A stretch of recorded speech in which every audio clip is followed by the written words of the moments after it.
Thank you, one and all, for tuning in to tonight's game of Waterdeep Dungeon of the Mad Mage. I am your DM, your lovely DM, Thomas, and these are your lovely players. Unfortunately, two of our players, Upton and Olan, will not be able to play with us tonight due to complications. But nonetheless, if I could have Suchi go ahead and introduce yourself. Hello again. I'm back with a new haircut.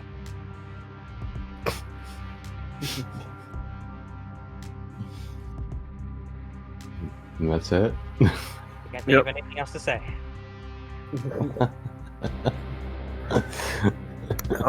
Jason, if you want to introduce yourself. Did you say Lezra? Yep.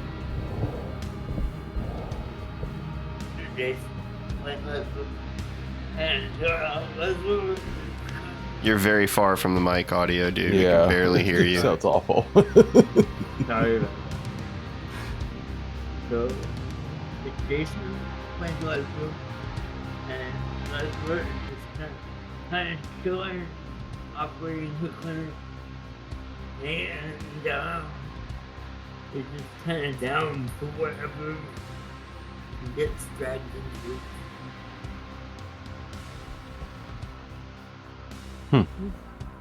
Okay. Misty. Misty, horrible evil rogue. I'm now very happy because I kill things and I don't live here. Giacomo. Well, welcome back from yours truly, Giacomo Clopin. It hasn't been long, I assume. Last we heard, the events down in the portal. Well, I would suspect as well prepared as we thought we were, even as brave as that Misty Cat is, that none of us were quite prepared for what we'd run into. I have an overall excitement for the adventures in store, to find ways to prove myself worthy of the boss. And, well, just because I get bored easy and it's fun to go on adventures with my friends. Take 12 damage.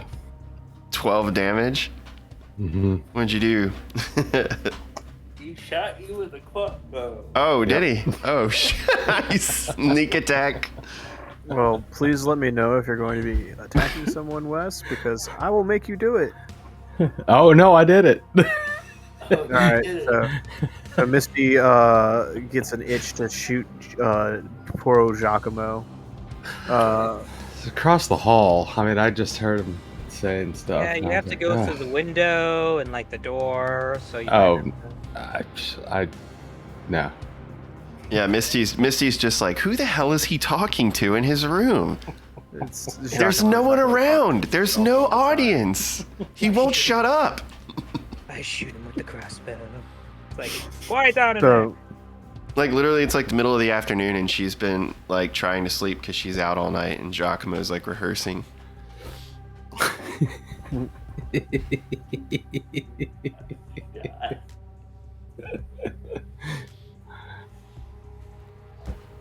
So, you all find yourself relaxing and hanging out. Well, what? He was relaxing. Yeah. He was. Giacomo's reacting to a crossbow bolt to the shoulder. You all are relaxing and hanging out in Troll Skull, and Giacomo is saying something, and Misty thinks he says something he's not supposed to. So she lets one fire, and it zings past everybody in the tavern, and it slams right into Giacomo's butt cheek. And Giacomo lets out this high-pitched wail and pulls this small little dart from his left butt cheek. And here we find the party sitting and residing in there, in relaxing, and it's a new day. Suchi has healed up for the most part, and has somewhat gotten his strength back. Some of you have made realizations that you may have gone down in there unprepared. There might be some things that you might need to pick up before you go back down. So, because of this, who would like to get their shopping done really quickly? Well, only because I know that Kitty Cat isn't such a fan of shopping trips. I suppose Giacomo would have gone out, like any good friend, and gone shopping early in the morning, and he'd come back with a few gifts for his friends. Perhaps some nice pastries for breakfast. Yes, I can be responsible. I've also followed Giacomo the entire time just to make sure she was okay. He was okay. So yeah, Giacomo, go ahead and remove the money for the crossbow. Okay. Also, DM, is there a possibility of sourcing out, buying, or having someone create for me some specialized darts for my blowgun? I can. What help are with you? that. What are you trying to have made specifically? I'd like to do darts. some, like sleeping darts or poisoning darts. So you, it's a simple alchemist set that you need to pick up and you need to be trained in. Yeah, I just don't have time to train in that right now. I've got too many things. So if I could buy them or pay someone else to make them for me, I'll do that later on. But we don't have to waste time on this for the moment. Yeah, but just for the time being, it's just something that you're looking for. It's not something that you have on your person. Yep, and I'm buying a hand crossbow. Okay. And are you gonna buy the bolts that go with it? Oh, yeah. Okay. Am I gonna buy the bolts? I just gotta make sure, man. Some people, they'll buy the gun and they won't buy the magazine. You know what I mean? And the bullets. Oh yeah. Like, oh, I guess really, other than that, the only thing I could think of Giacomo potentially buying some more of would be just some basic dungeoneering equipment that I may have wasted over time. Like, I'd probably pick up another bag full of ball bearings and caltrops. Okay. Nobody wants your ball back. I have 1,000. Dude, my shiny balls have helped you guys out more times than I can count. And those stupid ball bearings, I tell you. I haven't used any of my 1,000 yet. I'm pretty sure I've used about half of them. You go out and you get everything that you need to do. Yep. You go to Steam and Steel and talk to Emmerich and Avi, and you are able to get all of the bolts made and everything kind of put together, even all the bearings and all that stuff from there, and you kind of make your way back, and you it's a cold brisk winter night, and it's everything's kind of coming down to the wire, and you swear you see something. Roll me a perception check.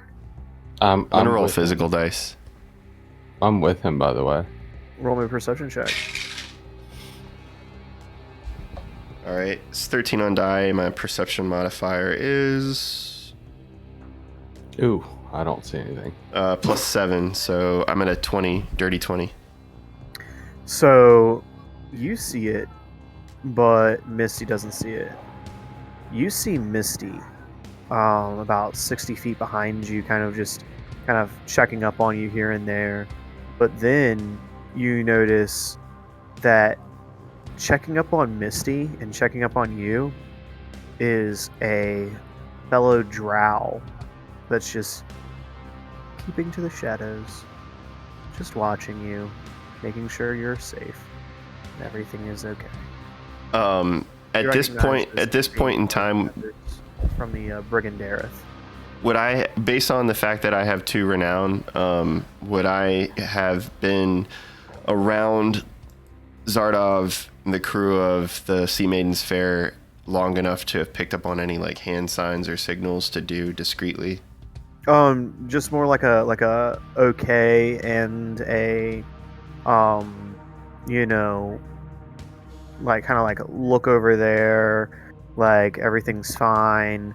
Look up here. Simple, yeah, like simple, like little, like a hello greeting, just like Yeah. here are there things like maybe like 2 or 3 hand gestures is probably what you've picked up. So I'm gonna come up with one real quick. I think I thought of it on the fly. Giacomo makes a gesture around his face like a masquerade mask. So he goes like this. I can't see you. You have to describe it. Basically, like I take my thumb and index finger on both sides and I trace the outline of like a masquerade mask around my hands, pinching around the sides of my eyes. So like I'd be looking at this person and make this like pinch like I'm closing my eyes with my thumbs and forefingers. Okay. And he just nods at you, and then he slinks back into the shadows. Nice. So, would I have noticed Misty with the 20? I think you said that, right? Oh, yes, yeah. you did. Yeah, you definitely see her. So after I come out of the shop from procuring the things at the Bent Nail or whatever the other store is that has them, Steam and Steel. Steam and Steel, that's in Troll Skull Alley. Well, I actually rolled a 30 stealth. Oh, geez. Okay. Never mind then. Well, I would head back to Troll Skull, and on the way back, if there were any like street vendors, I would buy like coffee cakes or, you know, like cheese danishes or something. Or Yeah, you pick up a couple. It's late, I guess. So they're kind of like getting stuff together for the morning, and they're like, "Oh yeah, we've got a few. We've got a 6-pack of Well, muffins." thank you so much. You know, the boys and the lady will certainly enjoy that this morning. And you know what? If they like them well enough, maybe I can put in an order to have them served at Troll Skull Manor. My name's Giacomo, by the way. I don't know if I've ever met your acquaintance. No, we've never met. Look, I'm really sorry. It's late. I've got to go. Well, thank you. I take a bow, turn on my heel, and tuck the Have sack a good night, of and bread. thanks for shopping at Molly's Muffins. Okay. I thought it was the morning. I'm sorry, I didn't know it was Monday. Yeah, I thought it was morning too. Yeah. No. Okay. No. Yeah, so I had just head back, and I'll tuck the muffins in the kitchen and pack the trunk with my excess goods and just re-equip my loadout for daily travel and dungeoneering, because I had a bunch of crap on my character sheet I need to let go of for weight purposes. I would like to buy one thing. What do you want to buy? Can I find a dagger, like a returning dagger? I don't know. Roll me a. That's. Is there anyone who can enchant a dagger? Roll me a perception check, please. Actually, no, an investigation check. Okay. Either way, it's still about the same. Get out of my character sheet. 14.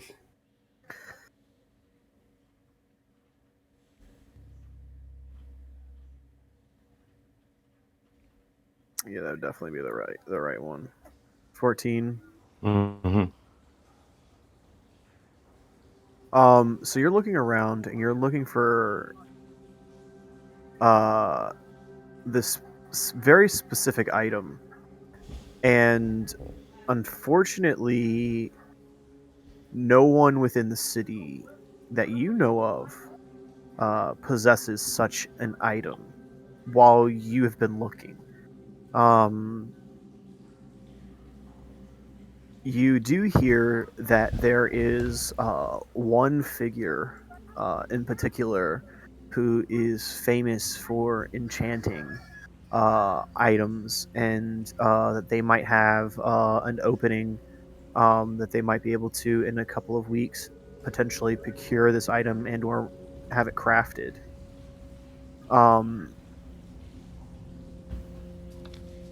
You hear of this like figure. His name is Bertrand. Bertrand Bell? Bertrand. Bertrand the Enchanter. We didn't say that. No copyright infringement. So Bertrand the Enchanter. So you hear of this figure who has a little bit of time on their hands available, and you walk in, and it's this smaller shop with a bit of alchemy supplies and containers and decanters and mixing equipment, and you see this strange material that's kind of like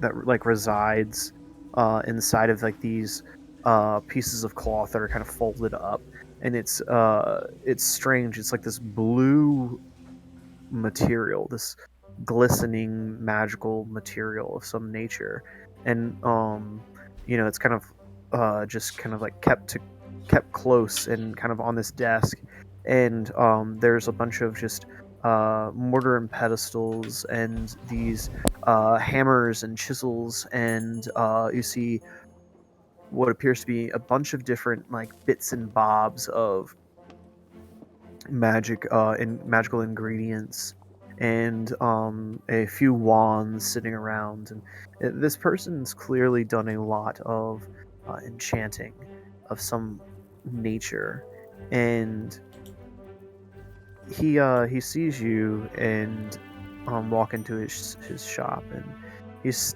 sitting behind this small like little bench, this like not even 2.5 foot tall stool that has these strange like shavings on it, and he's got this what appears to be a metal rod in front of him as he's got it placed on this wooden pedestal, and he's standing beside it kind of etching with these metal-like tools, carving these symbols into this like almost like pummel-like handle, and he has these spectacles, these little eye spectacles, and he like looks up at you, and when he looks up he immediately removes it and kind of rubs his eye, and he looks over at you and he says, customer,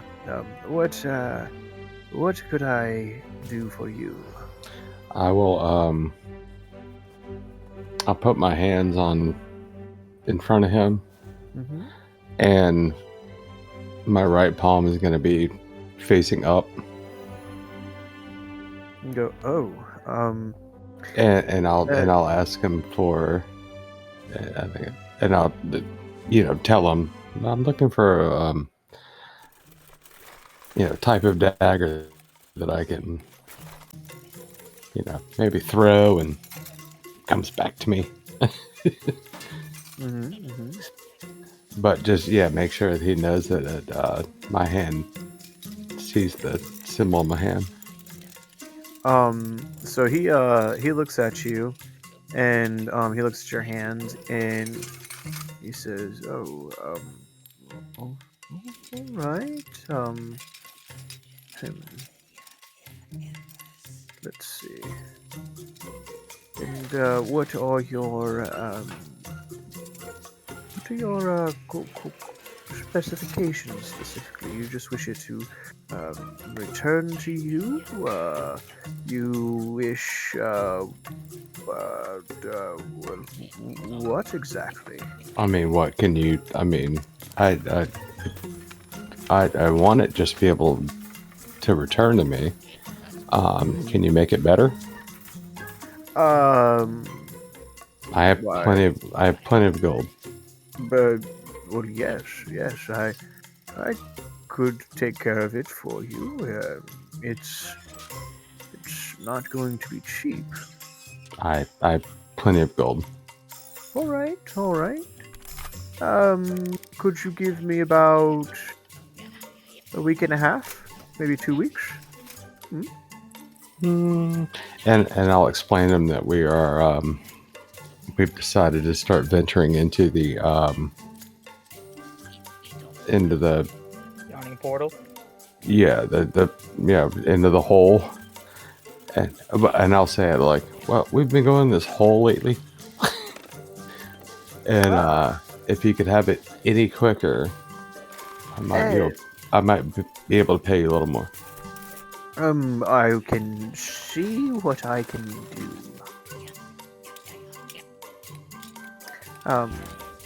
As for time, hopefully, you understand that that these things take time, to craft. It isn't as simple as casting a spell by waking up and rubbing some ointment together. No, this is very critical, and it's very difficult. So the best I could do is have it to you in about a week, and that's if literally I stop everything that I'm doing to make sure that you have everything that you need, and that that might upsell a bit to customers, so I might have to very much upcharge you for it. How much? Let's say about 625 gold. And that's just for the upcharge. That isn't How about we just do 600? Well, I need to see my materials, and whatnot, and then I can give you a better estimate. I say you do realize I'm pretty high standing and I put my hand out again. Yes. Pretty high standing with this organization. I understand, and I'm happy to help. I have no problems assisting the Zentarum whatsoever. It's just I don't want any trouble, and I would appreciate it if you just understood that these things are not very easily taken care of. If you don't want trouble, $600. Well, again, and this is just me as the DM. No. I'm trying to figure out the value of I have no idea dagger what it returning. costs. Yeah, I've Yeah. literally looked at like 18 different sites already, and I'm not seeing. I don't think it's a real thing, but I somehow had one in a game. But I say if you don't want any trouble, let's just stick with 600, and I will recommend everyone in my organization to come shop from you if they don't already do it. Like, I just want to find a simple Or +1 weapon, because I don't need it to be plus. I don't need to be plus anything. I just need it to return to me. If that's why I said if you want to do something extra where it does. So I'm gonna say that this person's gonna charge you about 825 gold for this magic item. Okay. How about this? You tell me 825. I want on top of that. Does he have any poison darts? He would say, I do not possess these kinds of elixirs, unfortunately. This is not something that I deal with a lot. I'm sure you know someone who can do this. I will give you 825 if you can get me 20 poison darts. Come back in about a day, and I will see to it that your boats are properly taken care of. And I'll tell him I'll give him half up front. Oh, I'll give him 400 up front. Excellent. Actually, I'll give him 400 right now. Beautiful. And I'll come back in the next day, get the darts for the blowgun. And then I'll pay him the other 425 when my dagger's ready. Okay. Yeah, this stinks. Like literally, like I've checked probably. I would say like I know it's 4 or 5 it's, websites. Yeah, it's weird. Yeah, it's basically just take a weapon and enchant it. And I'm just gonna say it's basically like a +1, and a +1 is around like anywhere between 500 to 1,000 gold. So Yeah. rationally, I feel like the price that I'm throwing out at you is pretty No, that's decent. good. As long as I get the blow darts for Giacomo, I'm good. Personally, I'm thinking about changing our deal and giving you something else that's a little bit better, but he might ask you for a bit more money if you've got it. I've got plenty. Do you have like 1,500? I've got 15 platinum, and I had So yeah, you've got it. You got it if you got 15. I had 1,000 gold. Okay, so yeah, you've got it. But I don't want to spend it all I understand. because I owe money. So this is what I was thinking. I was thinking about giving you what's called a Belt of Returning instead. Oh, So it's an attuned item at the expense that the weapons that, like, you could basically put like 2 daggers. so my regular dagger would just return. Like as long as the dagger was sheathed in this belt, you could essentially still throw it out, and then it teleport right back to your belt. How much is that? I would say like 1,500.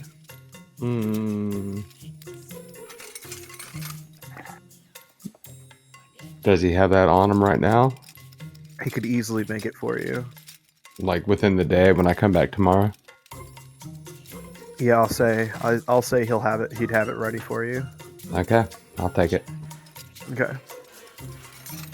So it doesn't make the daggers that you're throwing magical. It just makes them be able to return back to your hip. Okay. yeah, I'm not worried. I'm not worried about a +1. And the daggers are not magical. The belt is. The belt is the Yeah, I gotcha. magical object. So, what is platinum again? Platinum is what? Platinum is 10 gold per piece of platinum. Okay, so I have 15 platinum. So you should have about 1,500 in platinum alone. Okay, yeah, I'll just do. No, I have 10 platinum. Okay, so I have 1,000 platinum. And if you have 1,000 gold, then 1,000 gold, and then yeah, okay, yeah, I'll do it. okay. So go ahead and remove that from your character sheet and add a belt of returning. Well, next day, right? Yeah. Yeah. Well, I'll wait till I. And once again, I'll give him half. Now I'll give him all my platinum. So I'll give him all my platinum right now, and then I'll give him the rest when I come pick everything up tomorrow with the bolts. Okay. I mean the darts. Okay. Oh, So. shit. And then I'm done. Okay. So all of our shopping is done. We will go ahead and say that another day passes and everyone is able to obtain their goods. Okay. Is there anything in particular that anybody would like to do? Yeah. I would. I feel like since I've been spent the whole day. Yeah, Roll. Can I roll to make a potion? you may.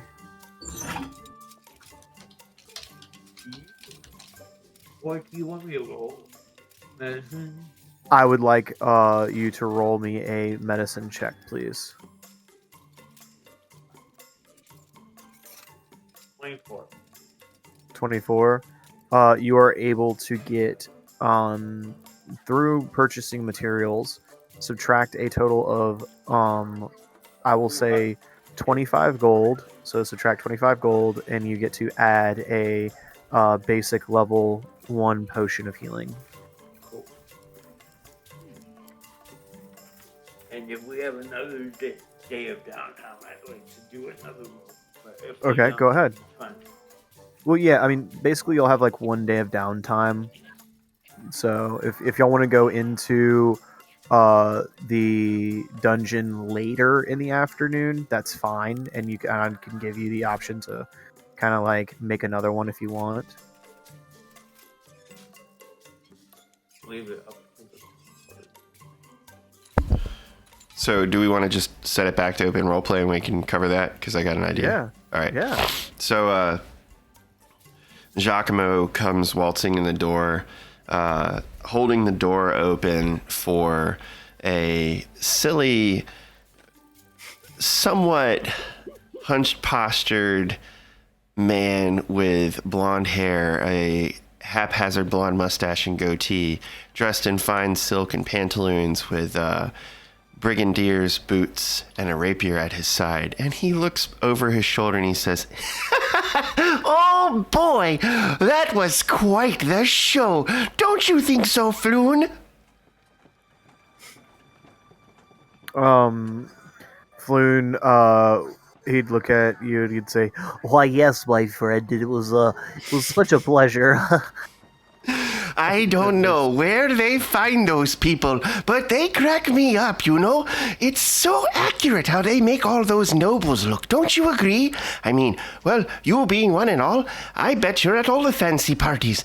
It really, really shocked me to look at the scene where that guy was dressed up like a pig, but he had a crown on, like a king, and he was sitting on the throne, and then that strange man who had the rat costume on brought him a plate full of poop. Yeah, that was pretty funny. I don't know what they're trying to say with that. I never quite got political humor. What do you think it means, Floon? You know, I'm trying to become more refined so that I fit in better at the parties with you and Rainier. Well, I love your voice. who? the Floon Blagomar voice. Oh, Because he's such a nasally dweeb. It's so great. well. Well, the first thing you need to know, my friend, is that when they're talking about serving a big old plate of hot steamy shit to the political figure, that's just a complete mocking of the taxing that they do to all of us, even as citizens. I mean, who in their right mind is going to think that it's okay? I mean, if you clearly saw in the beginning of the play, I mean, I think it was like chapter 1 in like scene 3. Okay, the one man, the captain of the guard, was in cahoots with the lady down the street, starts going into detail about just like the nuances of the political structure of Waterdeep and all this stuff, and he's just talking your ear off about it, and he's like going in, and he's like, yeah, it's just mostly just having dinners with other officials and things like that, just kind of keeping up the social standards and everything. Well, Right. Giacomo takes a bow and pats Floon on the back, and he says, Well, please don't take offense at me saying this, Floon. Because, I might. well, I'm sure, there really is no way of guaranteeing, so I'm a little bit nervous when I tell you this. I didn't like you at first, and I don't think that that's something you are unaware of. You But- didn't like me? What do you mean? What's not to like? Oh, I mean, look at me. well, He puffs up his chest and like flicks his hair back and like rolls his head back and forth, kind of like doing this weird head bob. I grab his shoulders and like fluff up his shoulders and like dust off his chest. You don't even have to do that. It's like it's like this weird breeze comes through and like blows his hair, and it's like one of those like, you know, cologne commercial situations. Oh, that's awesome. Okay, where it's like natural, like just the ambiance of him just like regally looking off into the distance. He's Old Spiced. Yeah, he's literally Old Spiced. They Old Spiced him. Yeah. So look at me, now I'm on a horse. Boom, now I'm on a motorcycle. Boom, now I'm in Tahiti. No, like, so when I see this, like, this is the first time ever, and Giacomo will actually be impressed with his panache, as you would say, DM. mm-hmm. And so I kind of lean back and I'm like, oh, well, you've really pulled yourself together. Oh, man, we have the best times. Well, anyway, feel free to hang out, but I'm going to find the others. I don't think we have anything private we need to talk about. Unless, of course, you want to sit in and listen to our plans about how we looking to tackle the... Actually, I do have a question for you. Sure, go ahead, my friend. You just got done saying you didn't like me in the beginning, and you're still not explaining it. It's kind of upsetting, Giacomo. I mean, come on, man. Well, you see, that was a long time ago, before I really got to know you. You remember when I scolded you because I said that you were using Rainier for his money? Well, yeah. Well, that's kind of what I meant, because, well, at first it sort of seemed like he was paying for everything. And now that I'm hanging out with you more, it seems a little bit more like a give and take. Well, thank you for buying those drinks at the theater, by the way. Oh, you're welcome. Certainly. Well, like I said, Floon, I'm going to go find Lesra. Wish me luck. I tend to get punched when I walk into ladies. Unannounced. Just to be clear, Rainier paid for those drinks. You're such a dog! Oh boy. You never really will learn, will you? I don't know what learning is. So, I mean, hey, just do what you do best. But anyway, I gotta go. I hear there's a few bars that are still open late. Staying late open tonight, and I've got to do my rounds. Well, of course. And we plan on going down the Yawning Portal later this evening, hopefully. So, I'll be there if later. you're there doing the circuit, we'll say hello before we take the elevator way down. Yeah, okay. Wait, you're going down into the portal again? Well, you didn't hear? We did it last night. Well, yeah, and apparently y'all were down there for, 5 minutes, and then you came back up. That's not very... great job. That's right. I start looking at him with burning eyes. I'm like, do you want to come down with us next time, buddy? No, I'm great. Everything I need or want is it's right here, up here on the top, on the surface, right here, the place I love. Waterdeep. Yep, gotta go. Bye. And he walks out. Bye, Floon. And so I start spinning around with my arms out in a circle, just happy and full of life in the middle of the Troll Skull Manor down at the first floor where the bar is. Mm-hmm. And I just start kind of shouting everybody's name obnoxiously. Lesra! Shuchi! I don't know if you're here, but Misty, hello? Giacomo's home and I'm ready to go already. That's what he's chilling in the bar this morning. So he sees Giacomo. Hey, Giacomo's still injured? From the crossbow bolt? Yeah. He might be. I mean, would you guys? I mean, do you want to say this happened last night, Misty? Would we say this happened last night or in the morning? It's whenever he started talking.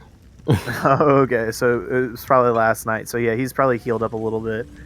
I'll just burn a hit die Okay. and count at that. Don't you guys think it's kind of weird that literally you can go to sleep in Dungeons and Dragons and be on your deathbed, and then literally the next day you wake up and it's literally as if you've gotten 2 years worth of rest and gone through like therapeutical surgery to repair your like broken limbs. Don't talk about it. Don't talk about it.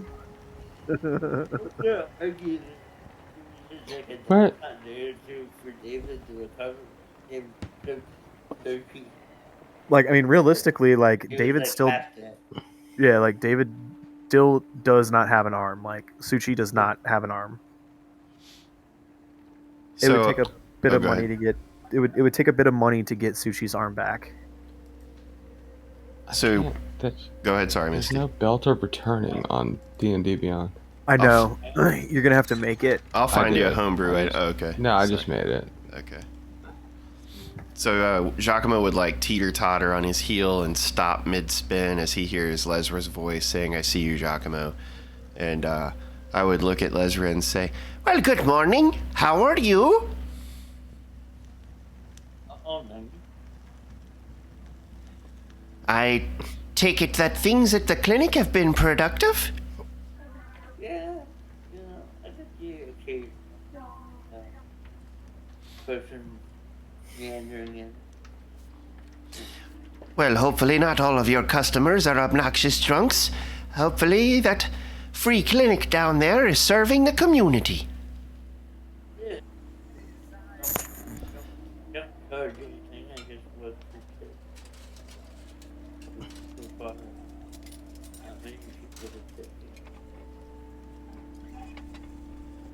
Well, that's good to hear. How do you think Shuchi's coming along? Think that we'll be ready to go today. I pop out from the basement. He's doing well. Well, that's good. So you said you pop out from the basement? Yep. Oh, goodness gracious. Speak of the devil. Not that kind of bear. Good morning. How are you? Like I. That's all I could say. That's understandable. You were pretty trash down there in the bottom of the portal.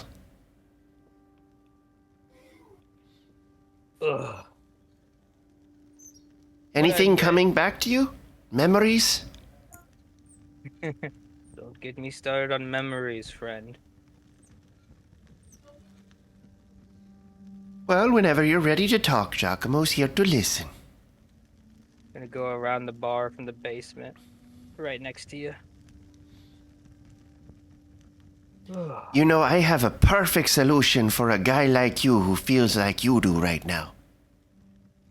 And this is totally serious, okay?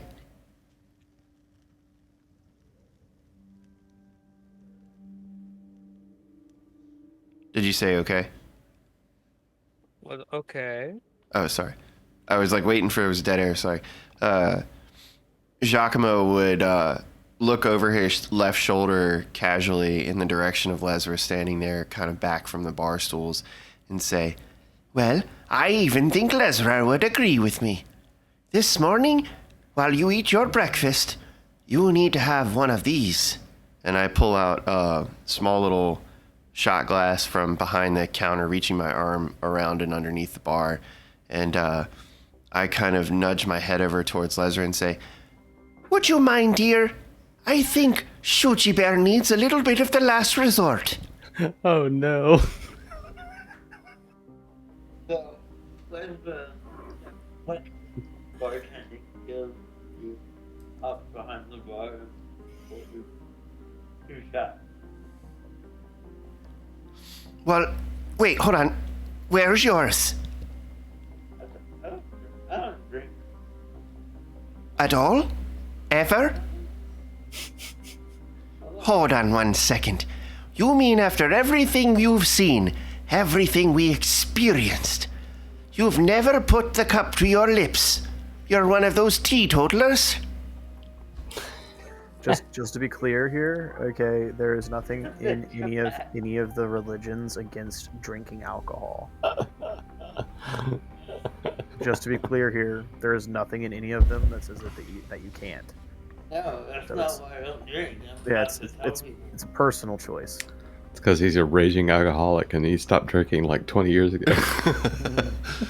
It's really traumatic. Like, my parents went to the tavern. A bunch of bandits came and burned down the tavern. So much. I literally Oh. thought you were gonna. Hey, say Jason, that I can- parents- He did. He said his parents had a tavern and bandits came and burned it. It's Yeah. very hard to hear him. Yeah, Jason, like, I really want to be able to hear your roleplay, but you're, like, very, very soft or you're too far from your mic if you're using the boom. I am using. Sorry. I'm sorry, dude. I'm still trying to figure it out. I know, man. The setup is really wacky. But, yeah. No, Much better, much better. I grew up in a tavern until I was 10 years old. I was served drunks all day long. You know, I have no problem bartending, but don't drink. Well, I guess that makes sense. And by the way that you were spinning the bottle around, it definitely looks like you know what you're talking about. Like cocktail. Yeah, right? Yeah. Um, I want to be Tom Cruise from Cocktail. Nice. Excellent. So Giacomo nudges Shuchi and says, well, buddy, it's time for us to start the day, or rather the afternoon. and I lift my glass waiting for him to clink shot glasses with me. Well, when in the city, Okay, Can't get drunk early unless you start in the morning. repeat after me, Shuchi. Are you ready? okay. All right. Over the lips Over the lips, and past the fangs. past the That's the fang. thing. Look out, gut. Look out, gut. This one's bangarang. This one's bangarang. And then I just buck the shot and slam the shot glass down. Do you actually take it? Yeah. Yeah, No. oh yeah, Giacomo definitely takes it. I don't know if you did the thing where you threw it over your shoulder.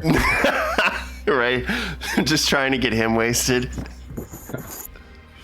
By the way that sounded, it seems like my recommendation went over well.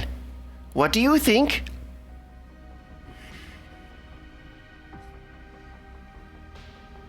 Eh. What? Well, maybe you just need another. And I set the shot glass down again and motion to Lesra and say, silently with a kind of furrowed brow, pour two more. He's sure, Giacomo. You do want to do things later. Well, of course I do, but I'm as sure as hell about this, damn it. Pour, please. Okay. Leslie pours 2 more shots. And then I raise the shot glasses again and I say, Once more, repeat after me, and this time you really have to mean it. Over the lips, Over the lips, past the fangs. past the fangs. Look out, gut. Look out, gut. It's bangarang. It better be bangarang. and I buck the shot again, and this time I just chuck the shot glass down, like not even paying attention. So it's probably spinning on the bar top, getting toward the edge, ready to fall behind the counter and break on the floor. Leslie uses her catcher before.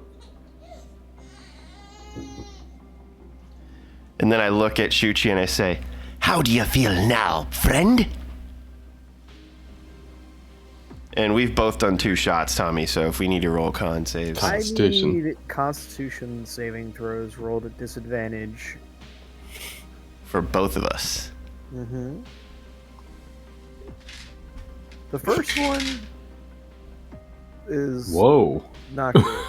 Second one, Well, he's a fighter. All right, so the first, are we doing it for each of the shots? You Since it's the should. last resort? That shit was pretty strong. Yeah, so for the first one, Did you I had roll a- with disadvantage? yeah, I rolled it twice. Well, so his first roll would be an 18. yeah. And so my first roll for the first shot was a 14, plus my con save is a 2, so 16. But Okay, that's a well, pretty... I'd fail. Fail. Yeah. You fail. Sushi passes. Now for the second one, roll. If y'all would. You know, The second one, I'm not even going to lie. These are on those turquoise dice that Jason got me. 18 on both rolls. Jesus Christ. Damn. Suchi, you are tipsy, but you're not like shit-faced drunk. You're tipsy. And I had an 20 on my second. All right, so Hey, David. Giacomo, you're like shit-faced, but you're like a good happy shit-faced. So you're gonna be like that for probably the next 3 hours. Suchi, you're like starting to get good drunk, like you're comfortable to where like you're functionable, like you can still do stuff, but you're still slurring your words once in a while, and you almost wouldn't think you're drunk, but you're drunk. Ugh. David, you know if you, What time of day would it be by now? At this moment, it's the new day and the new so it's a new day. it's a new day, so I'd say it's about 10. It's a new dawn. Y'all are getting your drink on pretty early. Speaking of which, Giacomo, you now roll with disadvantage for the next hour. Nice. That's for everything you roll. Hey, David, you know if you right click, you can click advantage, disadvantage when you roll. Yeah, on the character. Cool. So now that we've had our drinks, Giacomo would look at Lesra and Shuchi and say, Well, we're all here, but there's still somebody missing. Has any of you seen Misty this morning? I've been behind you the whole time. So I turn around from the bar stool and clearly like super tipsy at this point, like spinning and swirling a little bit, barely able to catch my balance. And I'm like, Whoa! Well, that's pretty cool. Usually you come in through a window. Wasn't expecting you there. Get out of my character sheet. Stop it. I'm trying to figure out why your border is orange. Because I made it orange. How did you do that? That's cool. you can right click your character and then you can change your border color to match your camera color if you want. Really? I can make it anything. That's cool. Isn't it markers? Yeah, you put on markers. So like Giacomo would be purple. No, he's talking about my border on what? Your token? Mm-hmm. Yeah, you have an Oh, orange border on your yeah. token. How did you do that, Wes? I don't know. Let's see. Oh, you disabled your aura. Well, I mean, I should That's what you never did. have an aura anyway. That's No, I okay. have no aura. Huh, who knows? It's no worries. Yeah, Just either that way. works. No worries. Yeah, so I've been behind you the whole time while you were doing this. So yeah, that you would see me react that way, and then as I spin around and finally settle myself, I would look at scan the group, you, Shuchi, and Lesra, and say, Well, look, you've got to help me out here, you see, because I sort of talked this big game this morning to Flute, and wow, you see, he's expecting us later on this evening, or early evening, sometime today, to go down into the Yawning Portal. You know he had the audacity to say we were only down there for 5 minutes? We really were like down there for like 5 minutes. Well, it seemed like a lifetime when those beasts showed up with all the silly, crazy legs and the clickety-clacky jaws. Oh, I mean, it took me like 5 minutes to kill everything. So, yeah. I think we were down there for a couple Well, you know, there's no need to be humble, Misty. Giacomo, why don't you lie down for a little bit? You feel better. I feel fine. I mean, as a matter of fact, I could go day drinking if you'd like. We could do the whole circuit just like Floon and the boys. We could just not play at all. We just go day drinking. Waterdeep, Dungeons of the Mad Mage, the Tavern Crawl edition. That'd be hilarious. Dude, we could totally make a drinking game D&D thing. That would be crazy. Like, roleplay at each tavern, you actually physically have to take shots off camera. Dungeons and Dives, brother. I'm totally I'd organizing win. this. I'd I know win. you would, Wes. You and Jason Osterbinder or Brian would be the ones that would get it. As you say something about, I'm fine, I'll just gently nudge you. When you nudge me, I'm like swaying on the bar stool. Okay, buddy, how about some food? So, Well, that sounds like a good, reasonable suggestion. Do you have any toast? Or maybe some cheese? You brought a bunch of pastries. Oh, that's right! I did! I think they're in the basket behind the bar. So that's what it goes and pulls out the basket. Is it on the bar? You legitimately brought like 2,000 pastries. yeah, it's so many pastries. Well, it's just 6. It's just 6 pastries. Well, don't make me look like a rude person here and say that I didn't offer. And I kind of drunkenly push the basket with like the back of my hand because I don't want my grubby fingers with muffin crumbs touching the rest of the biscuits and pastries. Yeah, so like you kind of nudge it forward, and the box opens up, and y'all see a bunch of different muffins inside. One looks like it has like this blue crumble on top. Another one looks like it has a few nuts on it. Another one looks plain. And then there's another one that has like these weird black spots all over it. I could use something with a little more protein. Tell me, does the kitchen work now? That's something that the players are going to have to tell you. Who knows? Well, we have 2 on staff, and people don't seem to be complaining or dying from the food. Gilbert brings things out, food and fare, basic bar, pub flair. Nothing fancy, but we may have some summer sausage back there, a few slabs of bacon, some eggs, things of the like. Gilbert? Yes. Isn't he with Dilbert? Well, of course, they're brothers. Are they still here? Yep, number 1 employees of Trollskull, but don't let Liff know that. Are they... Gilbert, are you here? As you're saying that, Dilbert and Gilbert both pop their heads out. They're like, "Did somebody call for us?" I can't believe you're still here. Is that Suchi? Oh wow, I haven't seen Suchi in forever. And they both come over and they shake your hand, and Dilbert's got what appears to be like blood stains on his apron, and looks like he's been working on something in the back. You could smell what smells like a chicken, and like onions and celery and tentacle and like all these different like Christmassy kind of smells kind of coming from the back.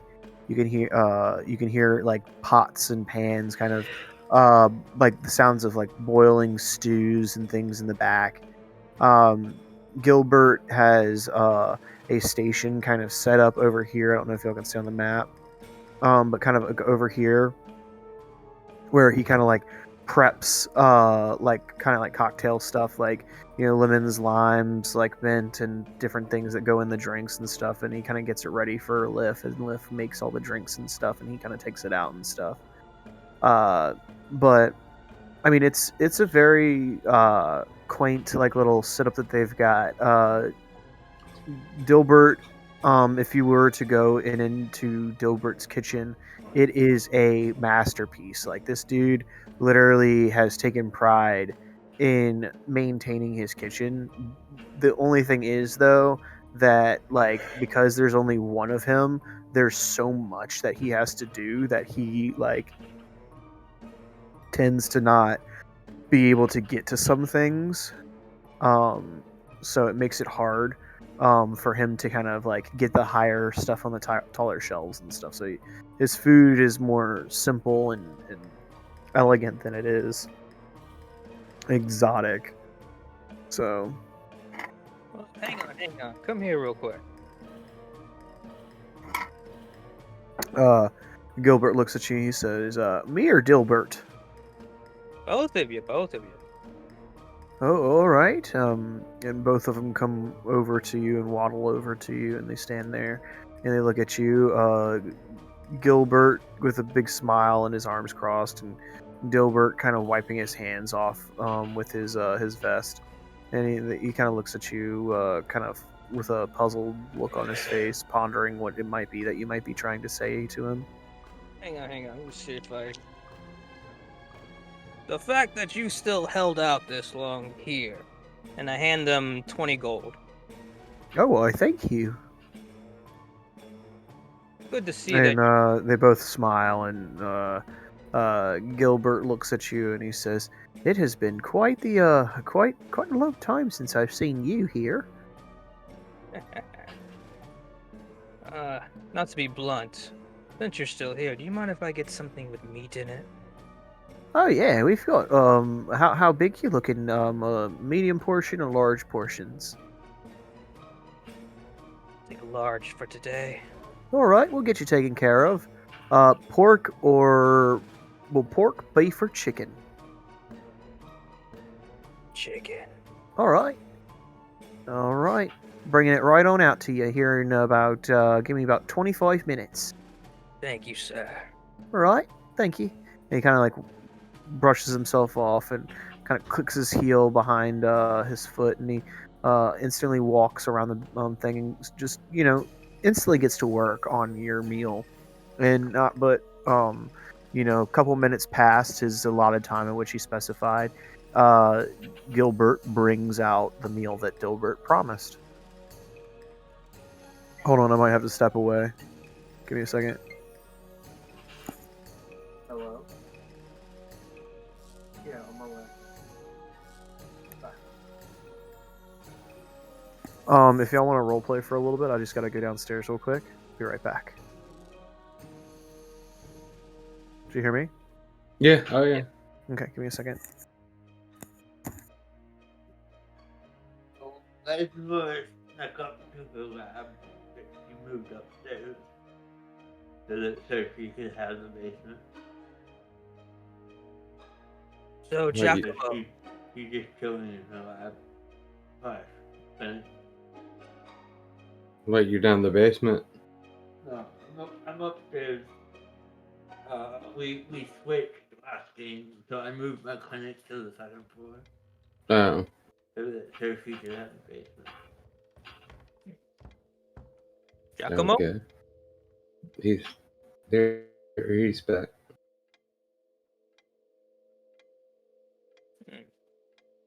Tommy had to step away for a second. So if we want to role play, we can do that.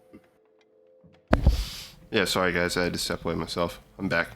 Oh, No, that's fine. He just said if we want to role, Tommy had to step away. So yeah, let's just if you want to role play. Yeah, totally fine. I So have we're a still lot in of- the bar. Yeah, I have a lot of stupid shit I want to do, but I'll let you all go. Well, I mean, Giacomo would just be kind of like still tipsy, I guess, and he would be sitting there at the bar, and I'm assuming that Shuchi's got some food coming to him now. Like Gilbert and Dilbert are making him food. Yeah, he's making him like a chicken. So I'm back. Giacomo would look over at him and say, Well, look, I don't want to sound hasty, but what's the plan? Because, man, it was such a rush. I mean, scary as hell, but what a rush. I've got to get down in that portal again. I've been over in the corner. I've set up a table. I've turned it on its side, Mm-hmm. and I assume I have my belt of returning on now. Yeah. Okay, I've just been throwing knives for the past like 30 minutes, throwing daggers, and Okay. watching them come flip back in my hands. So it's like it sticks into the target for like a second or two, and then after that, it's like the magic recalls it. Does it go back in my hands or right on the belt? It goes right directly to the belt. That's awesome. Yeah. You So- made an upgrade, Misty. And at one point, I take 2 daggers because I think I have 2. I think I have 2 daggers, and I'll throw both of them. And looking at the belt of returning, it has 3 slots, like 3 little rings. Oh no, you only get 2. You only I'm only allowing for 2. Oh no, that's fine. But I mean, I only have 2 daggers. So, but at one point, I'm like throwing both daggers, and they just go. I'm just having the best time ever.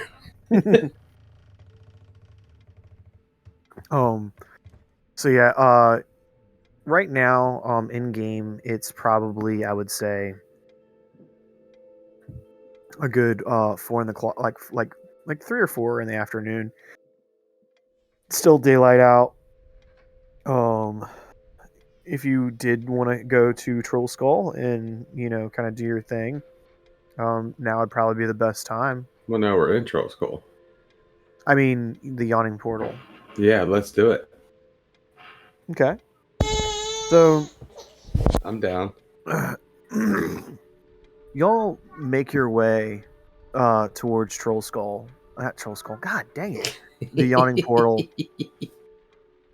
And, you see all the familiar faces. The whole time y'all are headed there, though, Giacomo's just drunk as a skunk, like stumbling and wobbling.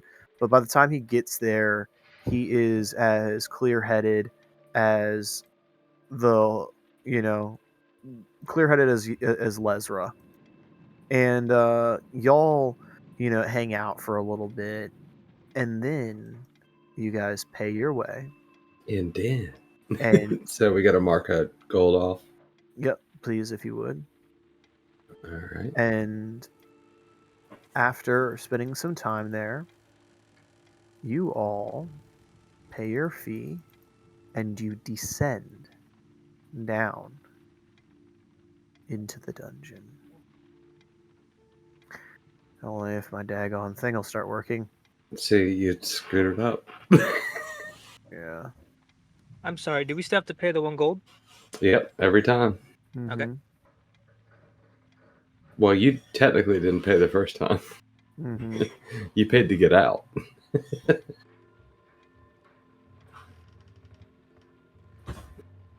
I paid But to the- live. I wanted to live, and I got out from a hole. Oh God. Are you uploading the big giant map? Mhm. Okay, that's why it doesn't work for me now. Yep. it's locked me up over here too. Yep. we gotta fix this map, Tommy. Fine. I got my dice out. All I'm gonna do. Well, no, what you need to do, Tommy, is send me the link to that map and I'll make it smaller, and then you can go to the same map you're using and just change it to the smaller one, and it won't move your tokens. It'll just shrink everything down.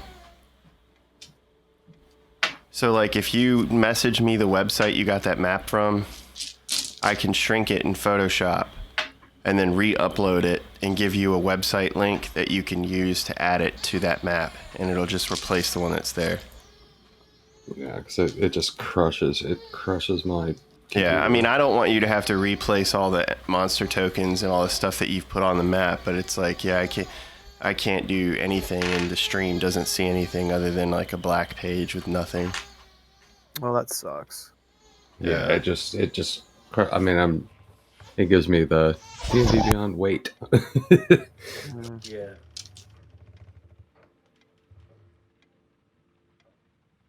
Yeah. Now, what you can do, Thomas, in the interim is if you go in just for tonight at least, and I'm sorry about the baby, I'm trying to help you, but she's screaming.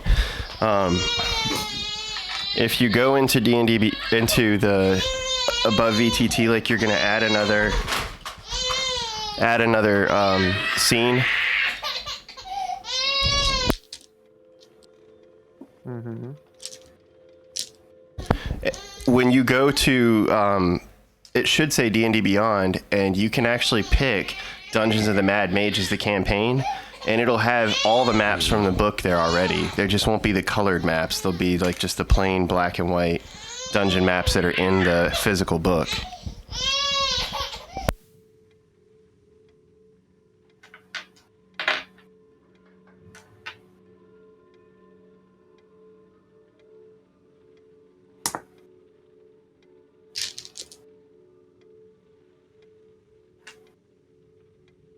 But nonetheless, you all descend down what feels like 140 feet down into darkness.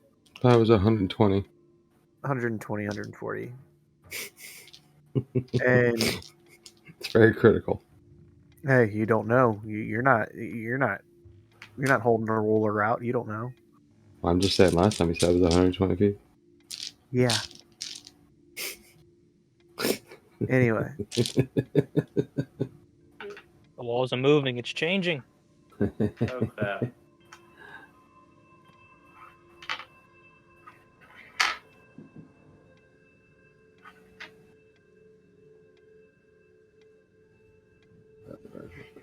does this help? I don't know. I'm just getting back in. Add a game. So I'm in it, but it's not really on the Twitch. Yeah, I know. It's not on Twitch because my computer can't handle it, and I've got a good computer. Oh, but you. Oh, okay. Well, it's because he's also Yeah. like, streaming and doing this, so that makes Well, sense. it's also No, just because the map it's is a really gigantic. big map. My gaming computer can barely handle it. Y'all need to upgrade your computers, damn it. No, I'm joking. I did. It's still humming in the game. Jason's computer's on fire right now with the gaming computer. I get So- to get Jason for Christmas. I have a nice computer. I'm good. My map loads, but like the fact that it takes so long to load, like it's the Yeah, map. the fact that you can even load it is good. Yeah, I mean, I've looked at the file information for the website, and that map is like over 8 gigabytes. It's too big. That's huge. Like, I mean, I That edit sounds small. documents at work that are 8 to 15 gigs. Like, the resolution on that map is way too high. That's tiny. That's not that big. It's really big time. Y'all don't know what you're talking about. Stupid IT people. Like you guys really know what you're talking about. Like, just, Well, can you, for tonight's sake, can you go into scenes and just add a scene and then go to D&D Beyond as the maps that are preloaded and above VTT and just pick whatever part of the dungeon we're in to use the pre-made map? Do we have the? Does I it have don't the know book? what you're talking about. So go up to the top of your where you add new maps. It says scenes. Click on scenes, and then click on the plus button to add a new scene. Mm-hmm. And then when you're in that window where you would normally paste a website to add a map, above it should say D&D Beyond, and then it should say free maps or something to that effect. What do you see? Yep. Click the one that says D&D Beyond. Okay. And then in there, you're going to get another drop down that's going to load up here in a minute. Then scroll down till you find Waterdeep Dungeons of the Mad Mage. It's either going to be under M or W. Does he have the book? No, it doesn't matter. D&D, the above VTT unlocks everything. For at least maps. So then, do you see Dungeons of the Mad Mage? Mm-hmm. All right, and then when you're there, it gives you each chapter. Just pick the chapter we're in, and it should have the map pre-configured. Now it's just going to be the plain black and white maps that you see in the book. I got it. Yeah. I got it. And then in our offline time when we're not playing, if you send me a link to that big mega map that you're using, I'll size it down and send it back to you so we can use the big mega map.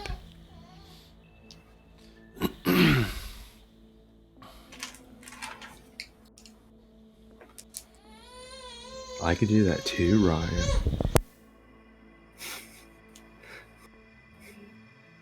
I know how to Photoshop. There you go, guys. Oh, okay, let's see how this works.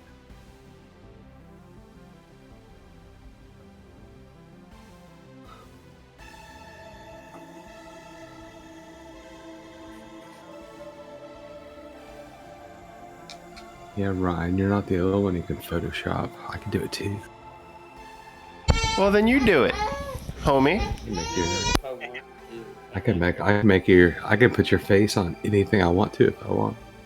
I could do that with paint. Mm-hmm.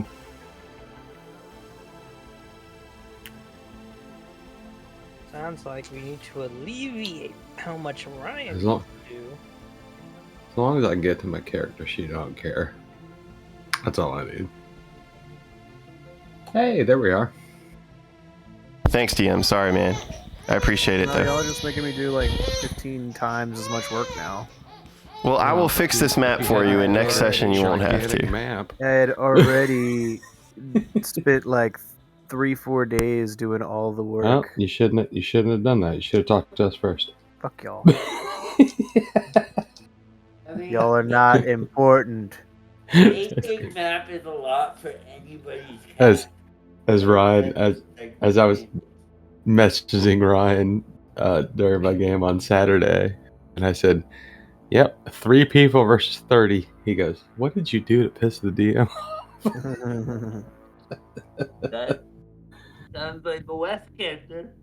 No, we're level 18. He just kept throwing people at us. Roll a D100. What for? To see how many. It was that was pretty much it. Like, and then the worst part was I'm playing my cleric, and I was a level 17 at the time, and I rolled at 18 for my divine intervention because I could have just stopped it all at once. But I rolled at 18. I said, "Damn, that's the closest I've gotten." Alright guys, so we've got 8 minutes until we're going to take our break. So I have cleared the dungeon out for all of you. Alright. So we won already? pretty much, yeah. Awesome. Now I've got to do fucking... Gotta put all these fucking minis down now. Oh Hey, Wes, god. What's your sleight of hand modifier? Mine? Yeah. My sleight of hand? Yeah. 7. Ryan, what's yours? Give me one What? sec. Don't worry about it when we get to each room. Hold on one second. I'll look. What'd you say? He wants to know what Giacomo's sleight of hand is, and I'm looking now. It's a +6. Okay, so Wes is higher. I'm gonna put him in the bottom. I seriously, you gotta get close to that mic or something. I need to shut off noise. I need to adjust the noise suppression setting. Because it does a really good job suppressing all the background noise. But if I don't talk into the mic, directly, it doesn't pick up. Mm-hmm. But I mean, like mine's like at least a foot away from me, and y'all can hear me well, right? I know. I just need to tweak the settings again. It'll be fine. Until then, I just need to not relax.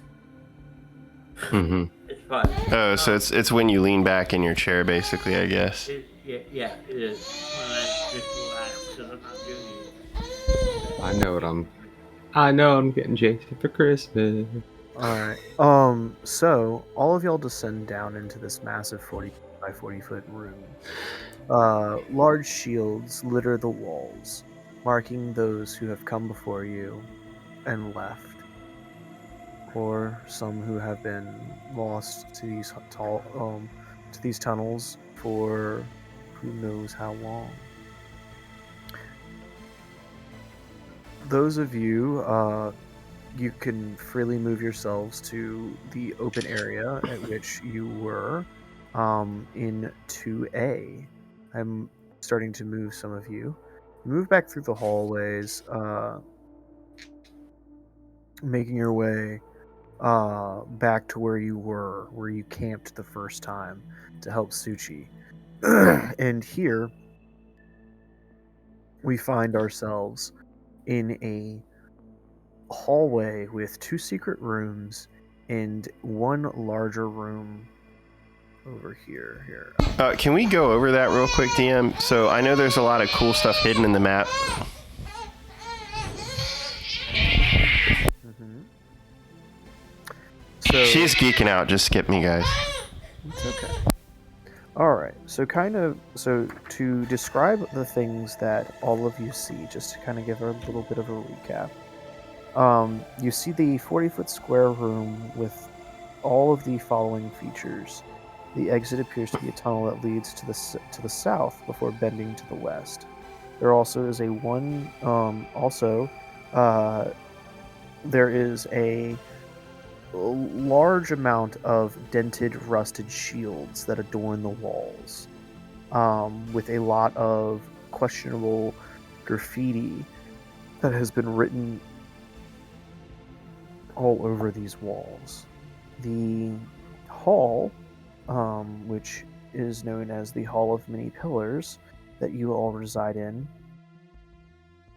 at the west end of a 20-foot long, wide hall, are stairs that descend 10 feet into a room lined with pillars into Area 2B. Similar staircases descend into the area from other rooms for descending down into 10-foot wide tunnels leading north, west, and south. So, north over here, west over here, and south over here. While coming up this hallway, you notice that cut into each pillar, going about in every 10-foot section of the wall, has what appears to be a large 9-foot high, 8-foot wide, and 3-inch deep door-shaped recess, which contains a bas relief carving of a demon. Each relief depicts a different kind of demon. So from east to west, the demons that you would see, if you would like, you may roll me a history check, and I can tell you, or a religion check. Lesra, roll me a religion check. They're the same, so it doesn't. Okay. I have proficiency in both, but they're the same modifier. Okay. I got a 9. Okay. Can I roll history? Yeah, roll a history check. Whoever didn't study her Bible. 21. So there's 2 here that that you actually recognize that are very, very familiar to you. One being that of a Baylor. You've heard of Baylors before. Uh-oh. Large demonic creatures. And then another depiction is one of what appears to be a shadow demon, a willowy, wispy-like entity made of pure shadow and demonic essence and ichor. And the rest of the party. I rolled a 6 on die, and I'm sure it's not. I'm loading up my thing again. I'm sure it's not anything good. It's okay. It's probably like a. Hold on, it's pulling up now. I mean, it can't be. It's not more than 10. Oh, okay. All right. Well, you would recognize that on the south wall is what appears to be a closet. You know what a closet is? Because if you don't, you do now. A closet. A closet. A closet. Oh, I thought you said a closet. I was like, I know what a closet is. No. Silly. It's actually so I rolled a 7 basically. It's +1. That's okay. Well, that's still fine. That's fine. Again, still the closet. So here's the thing. You all last game know that there is a secret door that is here and a secret door that is over here. Yeah. Okay. As well. That's what I was trying to ask about, but my baby was going crazy. So wouldn't we have to have like checked for traps or checked for secret entrances or rolled investigation or perception to find these said secret doors? I think we did last game. You did. You found them last game. Okay, Yeah. gotcha. Just checking. So as we stand in the hallway there with the demon carvings around, Giacomo looks to the group and looks back at Lesra and says, Well, certain decor lends itself to, I guess a very specific mood, don't you think? A little bit unsettling when the welcome hallway to this great and fabled maze of death and honor is lined with such horrific visages of monstrous beasts. Are the bodies still there? From the carrion crawlers? It's a good question. It has been about a day. They are not there anymore. Nice. But is there like blood stain on the ground from where they would have been killed, I guess? There's remains. Okay. Chunks and pieces here and there. But it definitely looks like someone or something has come through and cleaned up the scraps. Okay. So, guys, I guess we just, I don't know which direction we should go, but I mean, we have to pick a direction. You have 5 directions. Yeah. Oh. Well, why don't we go room by room, clearing, at least early in, those strange recesses along the corridor. I mean, back when we were in the Vault of Dragons, Misty did a good job finding some quite rare and valuable things hidden behind strange walls. Tommy, you want to go ahead and take your break? Yeah. 30. This is actually perfect time because while y'all are trying to decide on what it is that y'all might wish to do. Yeah, we can figure out what we're going to do. Y'all can figure that out while we're on our break, and when we come back, we can make our attack plan. Okay? Yep.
large outcroppings, like coves, 9 foot tall, 4 foot wide, with these mosaic clay-like structures of these demons in these alcoves, kind of monolithically constructed and posed in ways that cause the mind and eye to faintly wander.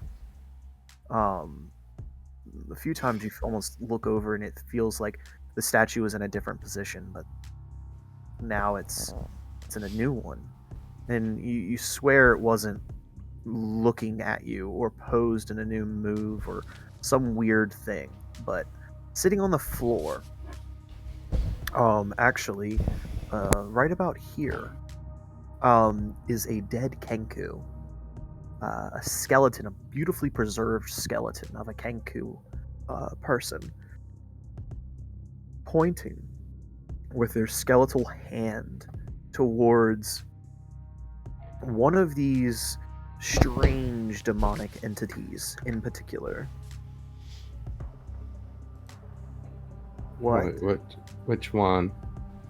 It's What- pointing over here along this wall. Okay. Yeah, but you described two originally. You said one looked like a shadow. Well, I wouldn't know as Giacomo, Well, but no. Like I described three. okay. Okay, there are three structures that y'all identify immediately. One being a Baylor, one being a Quasit, and one being a Shadow Demon. Gotcha. But there are effectively 17 other demon-like entities, visages that constructively stand within your vicinity.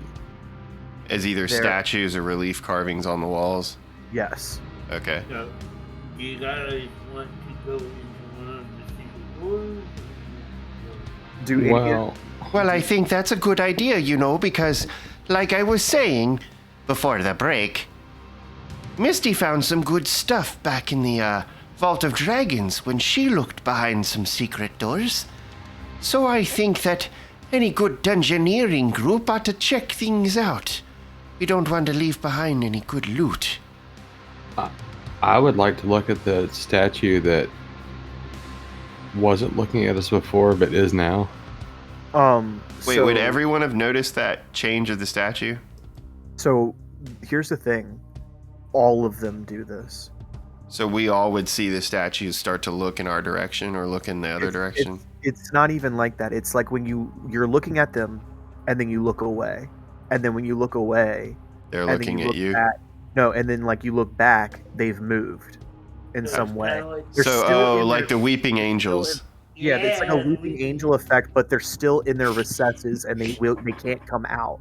It's like they're Gotcha. permanently stuck No, there. I understand. Living statues on the wall, part of the artwork, but creepy, and they see us, we see them.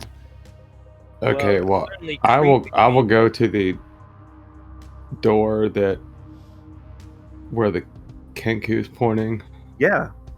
and I will 1 check for traps and then 2 see if it's unlocked. All right, please roll me an investigation check. And while he's doing that, Giacomo would look at Lesra and say, Well, my dear, should we go to door number 1? and I point to the Please door. don't split the party. I was just talking about opening a door. That's fine. Thir- What 13 investigation. okay, and then Giacomo, what are you doing? I was going to say, while Misty goes ahead to look at the thing that the Kenku is pointing at, Giacomo is going to address Lesra and ask her, do we want to check out the door with the Shadow Demon, the door with the Baylor, or the door with the Closet? So I was basically saying, Door number are 1, no- 2, or there- 3? There are no doors. well, I thought you said those were secret there are doors. hidden releases, like recesses, behind these statues. So the Baylor is over here, is like over in this area. Okay. I thought you then- said that they were secret doors. They're secret passageways. Yeah, so that's what I'm saying. Do we want to look at secret passageway number 1, 2, or 3? Well, there's 2 of them. There's one behind the Baylor over here. Okay. Okay. And then this one is behind, let's see. It doesn't tell me specifically. Okay, well then we'll So we'll just say that one's behind the closet. All right. So, I mean, either way, I just would point it. I guess I'd point it the two across the hall, the left or the right, and give her the option to choose. So I would follow Lesra over there, and I'd say, Oh, sorry. This secret wall retaining the doorway to the next area is is something that you don't even know. It's this wild and spiky looking demonic flesh creature with its gnarled eyes and flesh pulled back on its face and long spikes and teeth. But it's this weird creature. As you would lurk and move behind it, you would notice that there is this strange released door, this small secret door, leading down what almost would seem like a 10-foot square cubicle area with a 5-foot wide tunnel. You would notice that down this tunnel is a rough-hewed stone leading away and going down. The tunnel descends slightly until it reaches a room that has a pungent sewer-like smell. so I mean, I wasn't trying to go down there just yet. I was just basically gonna try to interact with the door to see if we could even open it, because we didn't know. It's Okay. unlocked. You just push it open. All right. If it was locked, it would tell me that it was. Okay. But if you can find them, good luck. Sure. You can cut back this to Misty. I wasn't trying to jump ahead of her in the door that she was at. No, you're fine. I'm just trying to make the pace that we can get some stuff looked at. She Good. This door or the other door? The other secret door. I don't care. You guys can do it. So I'm at the one on the south. Okay, so everything that I just described about the secret passage, okay, I don't know. I don't know where Onyx is. Sorry, guys. So on the southern passage, it leads and it descends down through stone, like a carved etching, down into what smells like a sewer-like smell. Is it the door's unlocked? Because I didn't really try the door. I just wanted to investigate it, but the door is unlocked, no traps. Yep. So You All right. literally walk over, and it's like a small like little press, and you can see an etched like square box that you kind of like go over to, and you press in, and it just kind of gives way and slides and moves across, and you feel this wind blow up towards you with this putrid sewer-like smell, and you kind of like look down, and you can see that it goes from being like this nice kind of like clay-like alcove with like this demonic entity standing in the center of it, to like kind of going down, and there's some dirt, and then it's stone that kind of like descends down, and there's what appears to be almost like I think it would be like stone steps that descend through this kind of like carved out cave. All right. I'll look at the rest of the group and roll it. It hadn't come through yet. I think 26 still. Okay. And I'll just point to all them and say, let's go this way. Well, when you motion to come this way, Giacomo looks at you across the hall, and he says, we have a door too. And I don't mind picking one or the other, but I'll let you know, behind our door, it's a little stinky. And I just make Sorry, it like both- a sorry, motion forgive of me, like, where it's stinky over here, too. So I assume it's the same stink. so then Giacomo shrugs his shoulders and looks at Lesra and Shuchi and says, Well, hers stinks, Ours stinks?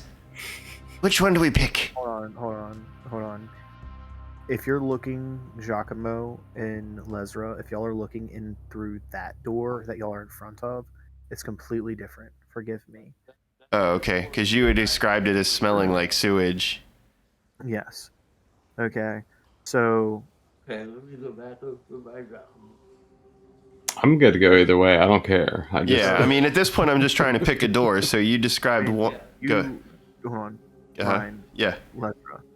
When Giacomo and Lesra kind of go up to the secret door, um, it's obvious from the other side, but you can tell that there are these two pinholes, these tiny little holes, okay, that are about at the 5 foot height mark, and you look through it, and as you do, you can see that a creature, something, is looking through these tiny little holes at you.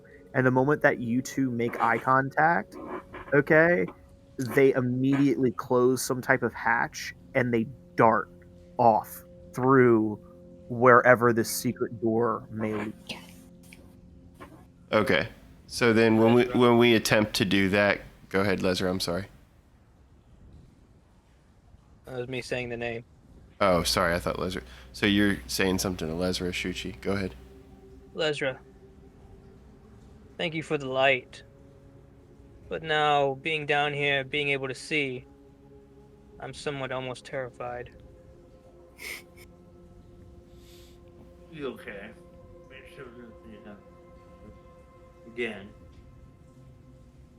Well, at least we're all together. I mean, when you were down here before, wandering alone in the dark, I can imagine it was quite terrifying.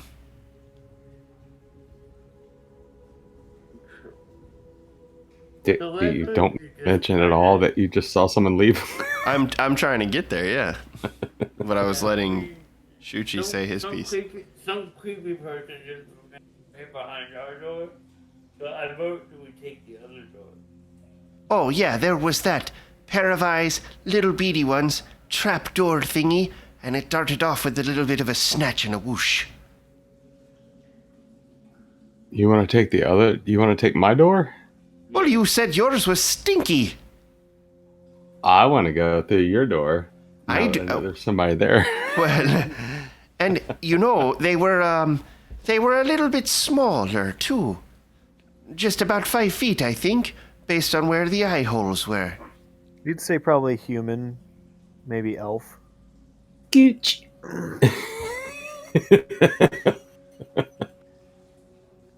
Is the door unlocked? Yes. So you go over and you try and push on it and it doesn't push in. So you start looking for any recess that might be there, and you actually find what seems like an etching, like someone's carved away some of the stone to kind of make this indent just enough for your fingers to kind of set into, and you pull the hatch, which is this small thin piece of stone slate, like a slab, and you kind of pull it forward until this door kind of open recess. Yeah, no, I saw her. And you kind of look in to this big massive room. And immediately do you walk in? With my 26 stealth, yes. Okay, so you go in slow. So when you walk in, when Misty starts to sneak around the corner, I would lean over my shoulder with my hand over my mouth with the shush saying, and I would basically imply we're going in stealth, and I'm gonna roll stealth as well, but hang back a minute to let her go in the room. Before they go in, I'm going to cast aid on Misty, Giacomo, and Yay! Okay. So it's an 18 on die, and my stealth modifier is a +9. All right. We get what? Five five temporary hit points. Mm-hmm. So 26 stealth. Did you really? Nice. Yeah. So I Jack, like slowly starts to slink into the room. I thought you said it was funny too when you're like, you push on the door, it doesn't open. I was gonna say, can I pull it open? Yeah. I believe this one's a pull versus a push. Mhm. You stub your toe as you're trying to pull it forward toward you. You enter into this large Are room. Shuchi and Lesra joining us? Almost definitely. Yeah, we'll see what. Oh, I rolled a 4 on stealth. So. Yeah, this cha-ching, cha-ching, cha-ching, cha-ching comes up right behind you guys. Oh, God. You think you hear chain from him? Sounds like my buddy from high school when he had chain pants. The Jinko jeans. Yeah, the Jinko jeans. You know, cha-ching, cha-ching, I used cha-ching. to love those. Oh, me too, dude. I had a pair. Actually, I had So 2 pairs. Leslie will stay 30 feet behind you guys so that you can stealth. I wasn't allowed to wear my Jinko jeans. I know. They're like, I got the you'll use it to choke somebody. I was like, only if they come at me. big 30, like the bottom of the pants were like 30 inches. Oh yeah, I dude. know. Parachute bottoms, dude. So cool. I miss them. Okay, so you guys are stealthing. Leslie will back you up, but she's gonna stay back so that you can stealth. Okay, what is Suchi going to do? Is Suchi going to try and stealth in, or is he just going to hang out at the door? I've got ring mail, so stealthing isn't something I can really do. Ooh. Yeah. So. So I'm gonna hang by the person emanating light. There's 2 sneaky people and 2 really loud people. So, Yeah. 2 people with dark vision, 2 people without dark vision. as all of you slowly start to enter the room, you see the door ahead of you over here slam shut. So it's the person clearly, the moment that you saw them and they saw you, they bolted. They used everything they had to kind of get in and out of there as fast as possible. I run as fast as I can to get there. I will run and dash to get Okay. there. So you running, you dash, and again the door is closed. So I still have an action. Mm-hmm. Blade Ward.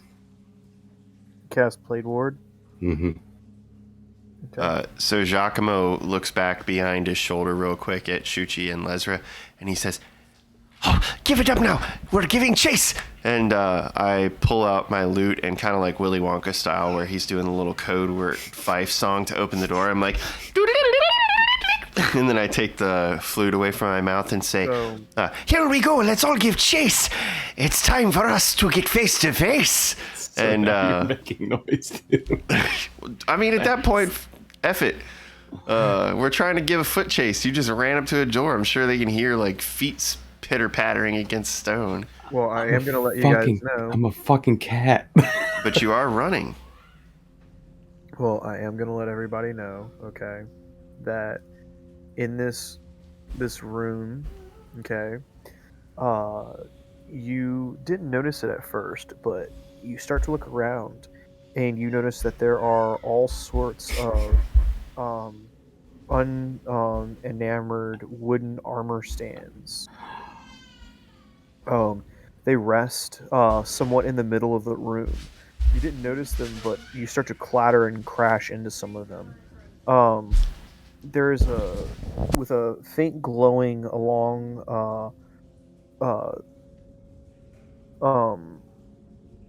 along these edges of the walls. You see that there is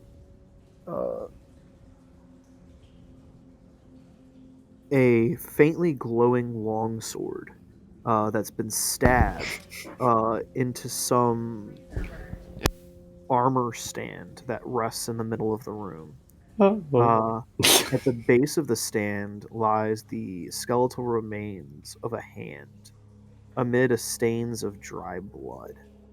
While you guys are like running through this room, kind of like saying like, "Hey, like look at this, like we gotta go," you hear what almost sounds like echoes of distant voices occasionally filling certain little areas of the room. those of you looking around would notice that there are some forms of like ventilation or vents that are along the ceilings that somewhat may lead to somewhere else, but they're too small. They're faint. But yet you see this faintly glowing longsword stuck Can in I the try armor to stand, pull? Can and I you try try to and pull it out? um. You're more than welcome to try. Oh no. What do you want me? What do you want me to roll? Um, so you actually don't need to roll anything. Okay. You reach down and you grab it, and you easily remove it from the armor stand, which requires no ability check. The thing is, okay, that once you pull it out, it sheds a dim light up to about 10 feet in radius. Um, and it's light and it's very stout and sturdy. Um, but there's a problem though. You're now our enemy.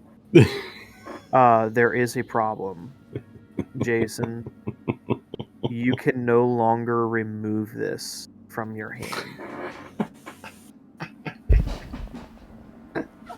Wait a minute. So she's got this long sword that glows in her hand now, and it's like permanently connected to her hand.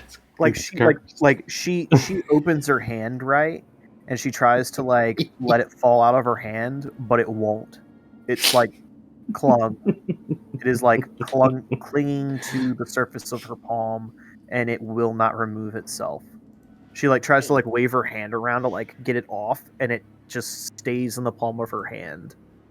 I know how to get it off. It's not glued. It's not glued there. Can, can I just spell magic it off? Um, Does that require two hands? No, it just requires me and F, so I should be able to do one hand. I put the shield I can take yes, care there is of it. only one way to remove this, and you can cast a spell magic if you would like. I can take care of it. I don't want you to cut my hand off.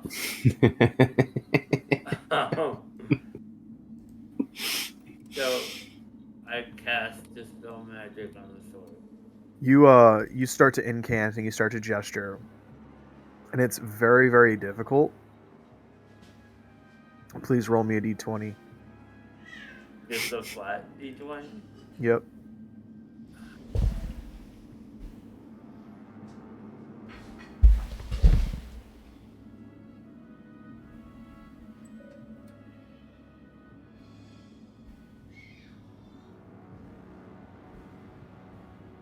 It's a long roll. 15. So you incant and you gesture and you try you what? It looks like somebody's oh sorry. I was reading chat, I was seeing what somebody was saying. You incant and you gesture and you cast I have been. this dispel magic, and you're all in excitement, and all of you are in joy, and it instantly falls from your hand and hits the floor, and it loses its glow and its light. What do you guys want to do? I'm gonna go. You said there was a door there that you went through? Mm-hmm. I'm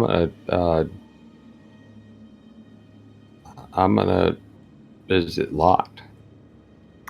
It is. You are Okay. going to need to roll me a what is it? A sleight of hand check. Sleight of hand, yeah. And are y'all all going to start moving towards the door? Yeah, I'm gonna cast guidance on. Okay. It's a nat 20, you don't need to. Okay. 27. All right.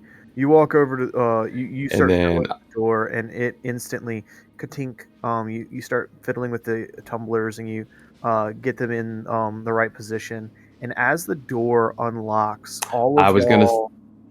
gonna say before I opened it, Mhm. I wanted to roll investigation. If it's trapped. It is not. Okay. I will tell you right now, it is not. Okay. But you do get the door open, and you start, precariously looking around, looking for traps and things, and you don't notice it. But the thing you do notice is that all of you notice this: that back in the center of the room, the sword stopped glowing. Right? It instantly starts glowing again, and then it instantly teleports to Lesra's hand. Oh, snap. When the sword teleports over to Lesra, Giacomo looks at her and says, Well, that's rather strange. It kind of reminds me of Shuchi's new toy. I mean, excuse me, Misty's new toy. Pretty cool, right?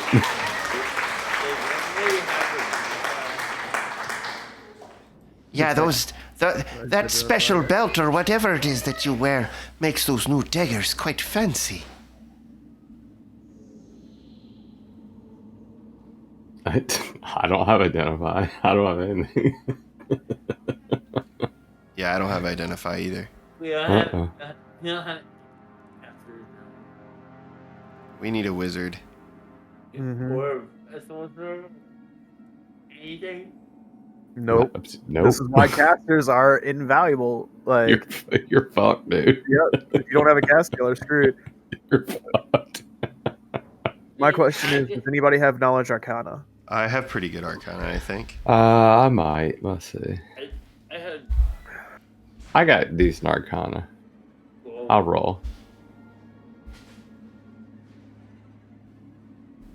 18. 23. 23. All of you looking at this thing and just seeing kind of like what it did, you know that it has some form of light magic. Like there's clearly light in it. Like clearly magic within it that produces light. At the same time, you would know that there's either some form of adjuration or conjuration type of magic that reside within it. And there is a layer beneath that that has been what almost seems like hidden or smudged. And it leads you to believe that based off of the fact that it like Lesra literally, no matter what she tries to do, cannot remove it from her possession, that this object, it's cursed. You're fucked. I just look at it. I look over at Lesnar and I go, "Yeah, you're fucked." You all would know that it is cursed. Well, the next time we take a warm bath, we'll just start to remove her. Yep. You would know, Lesra, based off of your Arcana check, that a simple remove curse would do the trick to get rid of this affliction, this temporary pause in situation. I just Alright. I don't have the spell prepared. You're all right. It's okay. Now, look, you curse still got sword. now you got a longsword though. Yeah, It's pretty now, cool. Now you have a magical longsword that's cursed. But it also gives light too, right? So it's sort of like Yeah. a moon touched longsword, right? Yes. So there you go, Lesra. There solves your dark vision issue right Pretty there. cool. She has a shield. Oh, that's right. Yeah. Gotcha. Considering where we are, at least you have a weapon. I already have one. Yes, what are you talking about, Teddy Bear? Of course she came down here packing heat. This one's longer. Well, I mean, sure, pointy, long, sharp, yes, but have you ever been bashed over the head with one of those? And I point at Lesra, but I accidentally sort of point at her. You guys look along the walls, and you notice that literally this place has swords, It has pieces of like arrows, and some of it is still intact, like, but most of like it is in shambles. You notice that there's like little bits and pieces of armor here and there, but most of it's been like picked clean. But this used to be clearly an old armory of some sort. Are there any daggers lying around? None. So anything. There's one right next to your foot as I threw it at you. Well, and that would no longer be there anymore. That would be at your hip and at your waist. Well, no, I threw it at him real quick, and it just jumps to my waist. The I'm monkey! just bored. The monkey! What monkey? No, there's literally nothing in this room that actually would be salvageable. There's nothing in here really that would be. I mean, you could pull off some maybe like arrow tips and stuff like that, and maybe like take like pieces of steel and kind of like resmelt it and try and reforge out a blade or something like that. But nothing like here is actually like salvageable to use. All rusty old junk. It's not even rusty. That's the thing, is there's no moisture in here.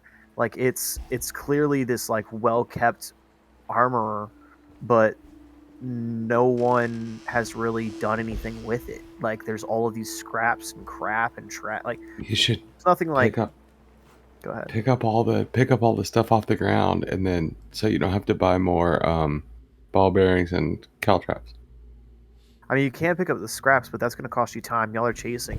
And speaking about the chase, I don't want to keep holding up you guys and holding up our viewers. So you guys are at the door, and you just heard this, like, the door close, and you hear pitter patters of footprints going down the hallways. I'm going through. Do I need another stealth, or am I still good with my 26? Well, here's the thing, right? So this person knows that y'all are coming. Okay, well, I'm going full bore then. Okay, so you get out to here. 9. I'll go 60 feet. Do I say anything? Hold on, real quick. Pecking order. Misty. Who's next after Misty? Suchi. Yeah, I mean, I think based on where everybody's standing, I would be reacting to whoever starts running and kind of in shock, like, oh, we're doing this, and then just start running. So Giacomo will take up the rear. Okay. I mean, I'll go 30 first, and if I don't see anything, I'll use my bonus action to go another 30. Okay. I want to keep my action if I can. All right, so you see this. Oh. That doesn't sound good. Oh man, I didn't do it. Though the fog is sometimes difficult. You see that? Move yourself up, right or left. I will go. So wait a minute. What is all this gray stuff on the side? That's not rooms. That's the wall. Yeah. The walls. So she's not seeing anything. She just is seeing straight ahead, right? Yep. Okay. Well, can I tell? I guess can I tell which way? I guess investigation. No, the floors are clean. You just hear pitter patters. You have to decide on which. So you got to keep running west. You don't know. Well, isn't that the way the hallway is going? Is going west? Is this? So you guys came out the door. Okay. Is that a? Wait, hold on, Thomas. We need to clear this up real quick. Yeah. So this area right next to Misty's token, because maybe your fog is just messed up and not lining up on the right stuff. Maybe it's. I mean, mine's good. It's yours that aren't. I don't know. I can refresh it. Is that a door? Because everything with the diagonal black lines should just be space in between, right? This is a door on mine. I don't know what you're seeing. Let me log back in real quick. Even on like Twitch, like, yeah. So can I go north, south, and west, or where do I go?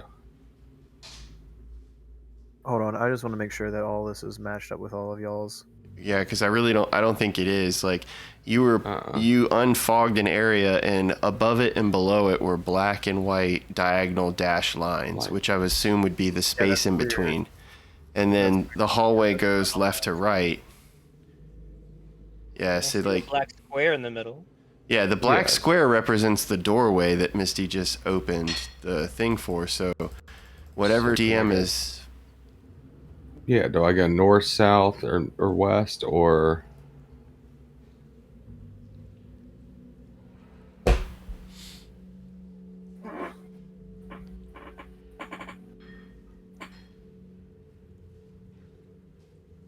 I'm gonna roll a D.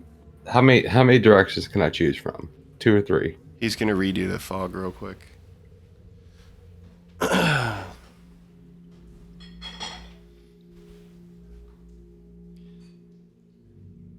Waterdeep Dragon Heist was not quite as complicated as Dungeons of the Mad Mage. So do bear with us, friends and viewers. DM Thomas has quite a lot on his plate with this campaign. There is a lot to these maps and dungeons. So we've been going through some tech issues this evening, making sure everything will look right. And I have full faith that as the campaign continues onward. All right. Perfect. Okay, cool. So I'm gonna roll a. Can y'all see that? We see it absolutely perfectly now. Yeah, I'm gonna roll a D4. Is that better now? Hold on, I just want to make sure. Yeah. Okay, thank God. Jesus Christ. See, I think what it was is you were unfogging the Dungeon Master's map. And no, what it was when I created these files, because of the fact that I did it through D&D Beyond, it had a separate map for the players and a separate map for masters. I literally deleted the players and created the masters for both, and then it allowed y'all to see what I had available. Awesome. Okay, I'm gonna roll a D4, and 1 and 2 is gonna be north, and 2, 3, and 4 is gonna be south. 2, I got north. Oh no, you definitely okay. Now that y'all can see the map, I can actually show you guys. You guys literally heard footprints going up this way. Okay. Yeah, well, so you'd hook to the north, but then you have to decide if you're going to go west or east. Are you going to go this way or over here? Okay. So I will go 1 and 2 to the left, 3 and 4 to the right. Left. Why'd you move up? So are you in front of me? I thought you were moving. Do you want to go first? No, yeah, but your token wasn't moved. You want to go first? Yeah, do you? I mean, you can go first if you want. There's a reason I go first. Do you need me to roll another stealth? All right. I need to see real quick how far you can see. His this be 60 feet dark vision. You're right. And I rolled a 28 stealth. There it is.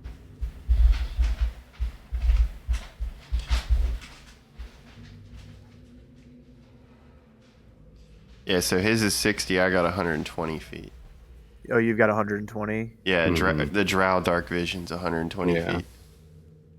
And I did a 28 stealth. See how long that hallway is? God. Holy crap. I guess I'll move. You see a 50-foot long hallway in front of you. I will move. There's no way that's 50. That's more than 50. 55, 60, 65, 70, 85, 90. This would be 90 feet. Yeah. Yeah. They're full of shit. Because each one of those squares is supposed to be 10. So you have to align it with the grid, Thomas. Some of these aren't aligned right. So even though you got it from the D&D Beyond one, you'd have to go and say Super Mega Wizard when you go to import the map. And then you drag the marquee so that you have 4 boxes in one box on the map. Yeah. All right. I'm going to move there. That's 60 feet, according to this map. We learned all about that today. It was really fun. I ain't trying to worry about it right now. Jesus fuck. I don't see anything. I know. I'm trying to adjust the map real quick. Forget this is the temporary map for tonight. Uh-oh. Oh, to get the size of the. Oh, we Yeah. got purple. Yeah, that's my aura. It's No, I probably mean- way too big though. Your aura is everywhere. I don't know why it went so huge. It shouldn't be that big. It's 120 feet. That's pretty big. Why do you pick purple? Because that would just to indicate dark vision. I don't know. Fuck it. Hopefully that'll be a little bit better then.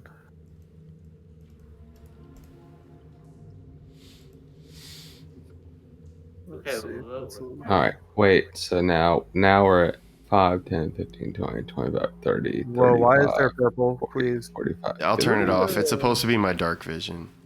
Well, So no, I'll just go- make it go transparent, like Yeah, super I'll transparent. I'll turn it down in a second. I'm sorry. I'll go 60 feet. I'll go 30. Fine.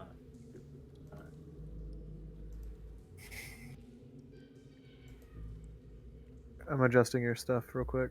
Yeah, it's okay, dude. I had to reload. I'm sorry. No, that's cool. Well, Misty is barreling down to the west along the hallway that she can see down.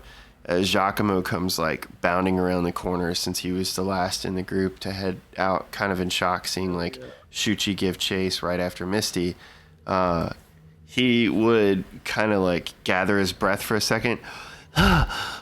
And then I am going to look to the right. So I want to look down the corridor heading west.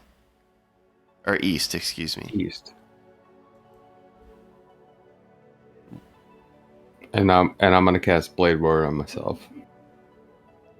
All right. So you continue going all the way down to the end of this hallway. Once it reaches its end, you notice that it breaks out into a much larger room. Damn it. Uh-oh. Alright. Who's gonna move up? I will move here. Oh, shit. Can't. Damn it. Oh, I lost myself. You gotta move me over. Oh, because you went The grid. under the fog. The grid, the grid's not lined up. I will go here. And I guess roll a perception check. Mm-hmm. Give me one See what second. I need to check. just see what I see. Before guys remove, you should wait and see what Giacomo sees. Decide to play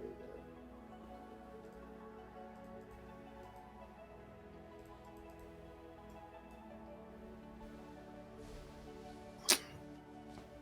It's a dirty 20 perception.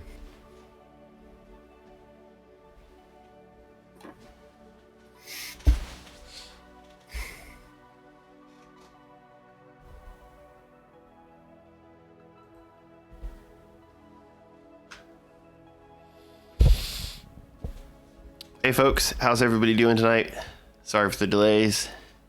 Sound off in the chat if you've got any opinions about what the party should do tonight down in the dungeons of the Mad Mage. Thanks for showing up and tuning in. Two of our most faithful returning viewers, Limey and Sonata. Appreciate the support. Hope y'all are having a good Thursday evening. It's not Thursday. Oh crap, you're right, dude. It's Monday. Yo, it's because I've been stuck on Thursday because we've been trying to sort out whether or not we were going to have a game and now we're not, so everybody's le sad, as the French would say. Did they actually say that? Do they actually say le sad? I don't think so. I don't know, man. All right. I think it's the tweet.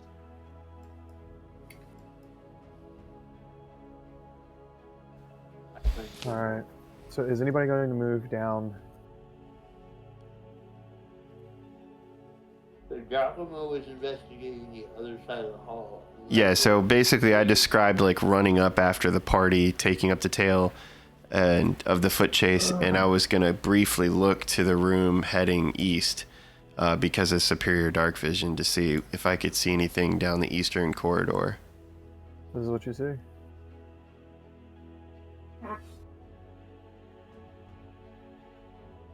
And it kind of veers off to the left and to the right down that way. Okay. Whole nother hallway. Yeah, so Giacomo's going to shrug his shoulders real quick. Can I make a perception roll to see if I hear like an echo of footfall? Go ahead. All right. That's going to be a 17. You don't really hear any loud pitter patters, but you hear a door close off in the distance. Interesting. Okay, so Giacomo looks back to Lesra and Shuchi and says, I don't know what to do. It sounds like somebody closed the door from this way. But Misty is that way. Misty, what are you doing? I rolled a 20, dirty 20 perception. for room number 5. Beautiful. At the long end of this massive, spanning 50-foot tall, 50-foot square room stands what appears to be 5 pillars made of mortared humanoid bones, painted black. You see off in the distant recesses, in these separate alcoves to the north and into the east, the floor of these alcoves are littered with the gnarled bones of past meals, mostly goblinoids and grix. You see these 2 large grell, these large brain-like Nice. beasts with bird-like beaks. They instantly look over at you and shriek. Everyone, please roll me initiative. Well, crap. I will. I guess. Let's see. I'll roll that in the chat. I guess because we need to. You want it on the thing. 22 in it.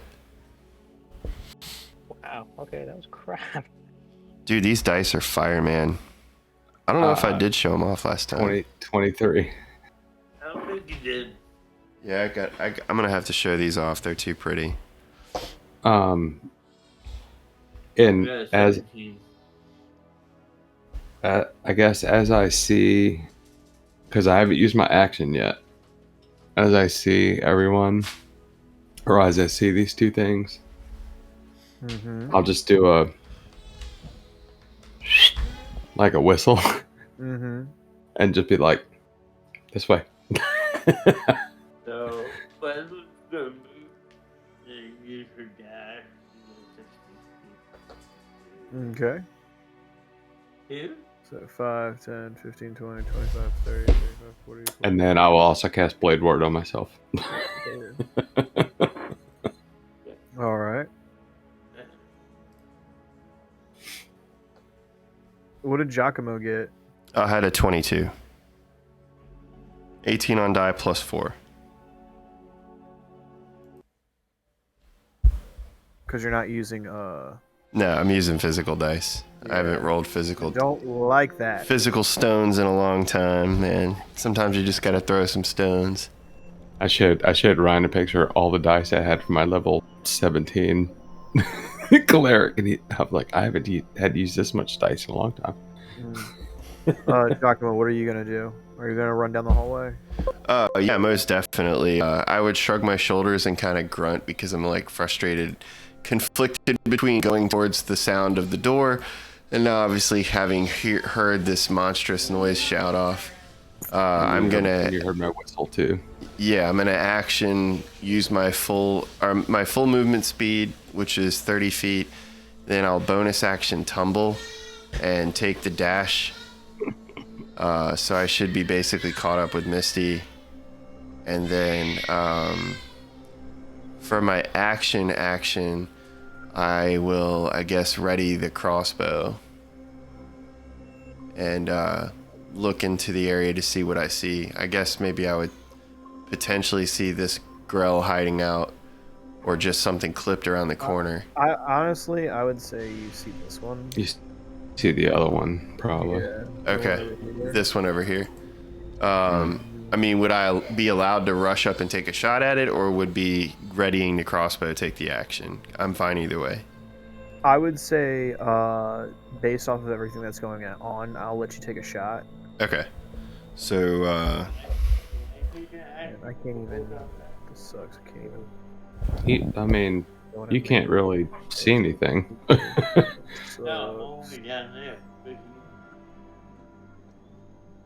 So it's going to be a 22 to hit. No. And it's 4 points of piercing damage. And I'll end my turn. But you... Oh, wow. That stinks. Are you not proficient with it? I don't know. Maybe not. Crossbow, ranged weapon, 1d6 plus 3. I just rolled really poor on my damage. I rolled a 1. So But 1 you're not plus 1. proficient? Yeah, it's a plus 6 to hit. I hit with a 22. I got a hand crossbow, not a full crossbow. I have a hand crossbow. Alright, anyway, going over to the next person is going to be the Grill's turn.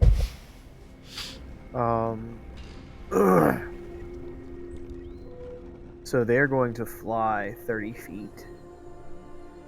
Uh-oh. I guess mine's only 1d6 plus 4, but I get sneak attack. You just have a higher attack. Well, and I always have sneak attack too, so...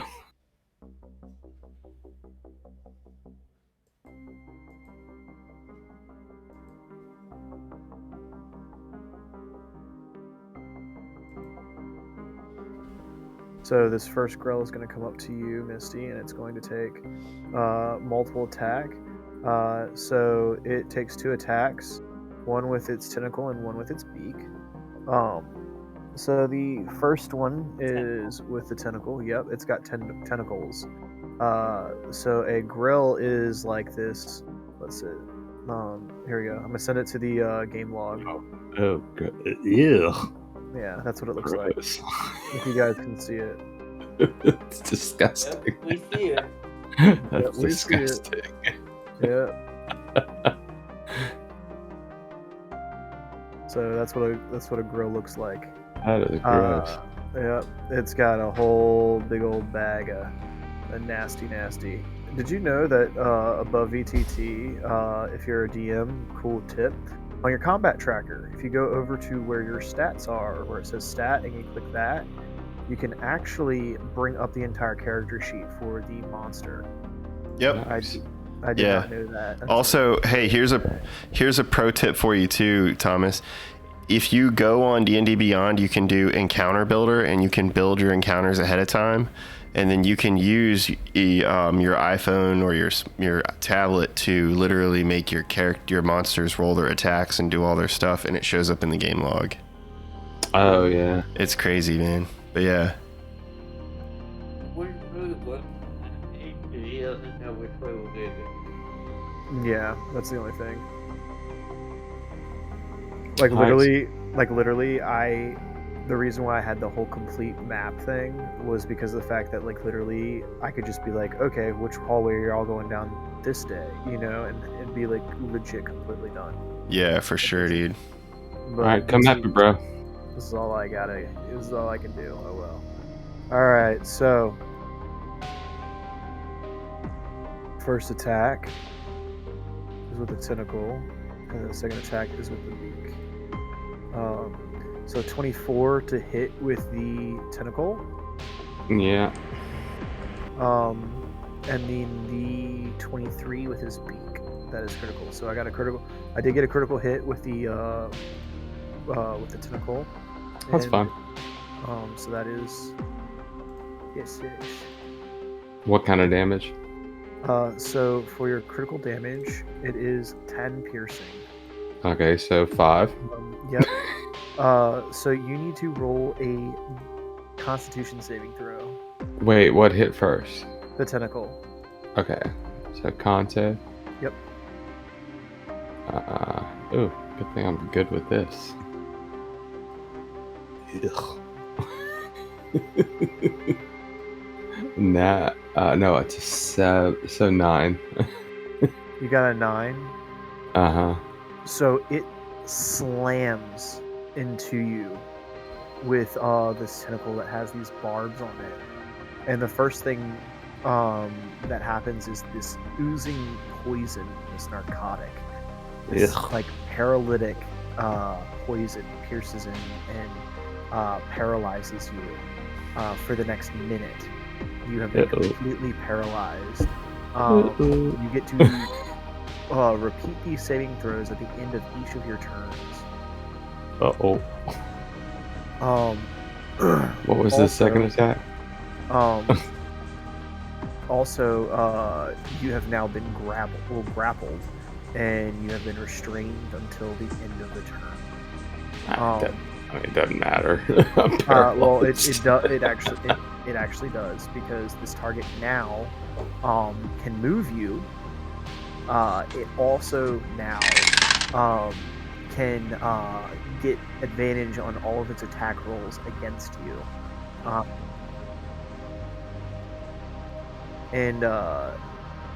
Yeah, let me just double check something.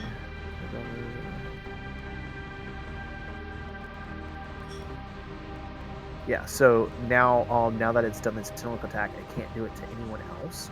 And now it's going to, with its beak bite, it's going to hit you with that.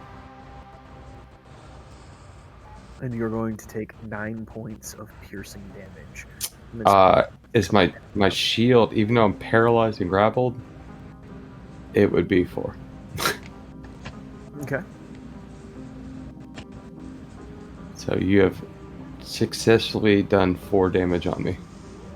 Well, I did the first hit to you. No, that was I had aid. Oh, that's right.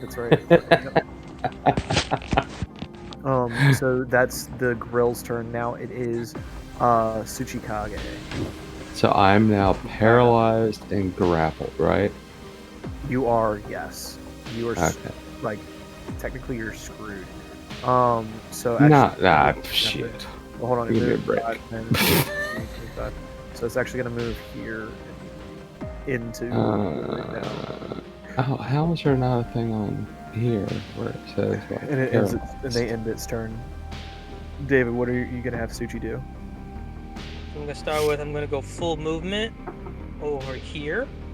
Now that you've moved, and I'm gonna do something different. I'm gonna pull a giant hunk of metal, which in my hand seems a little large, but since I'm a bear, you realize it's really large. And what I'm gonna do is I'm gonna aim and shoot my pepper box. Have a gun? Mm-hmm. Nice.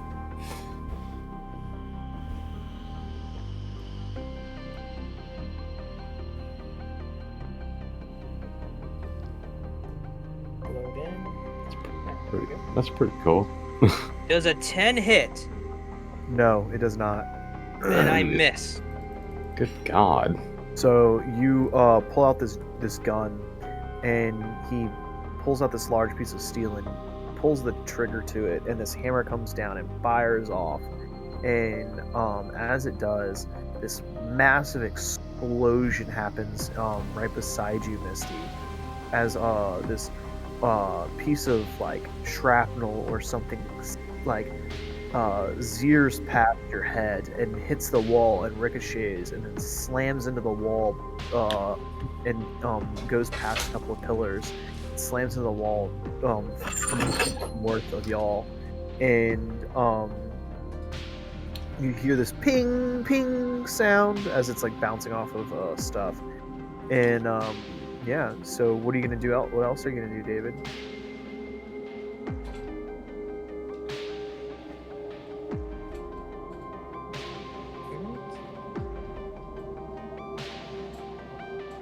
In that case, I'm gonna use extra attack and try and hit again.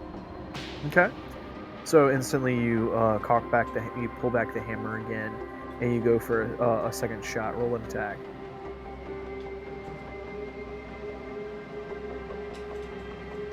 God, now that I know this feature exists, this is amazing.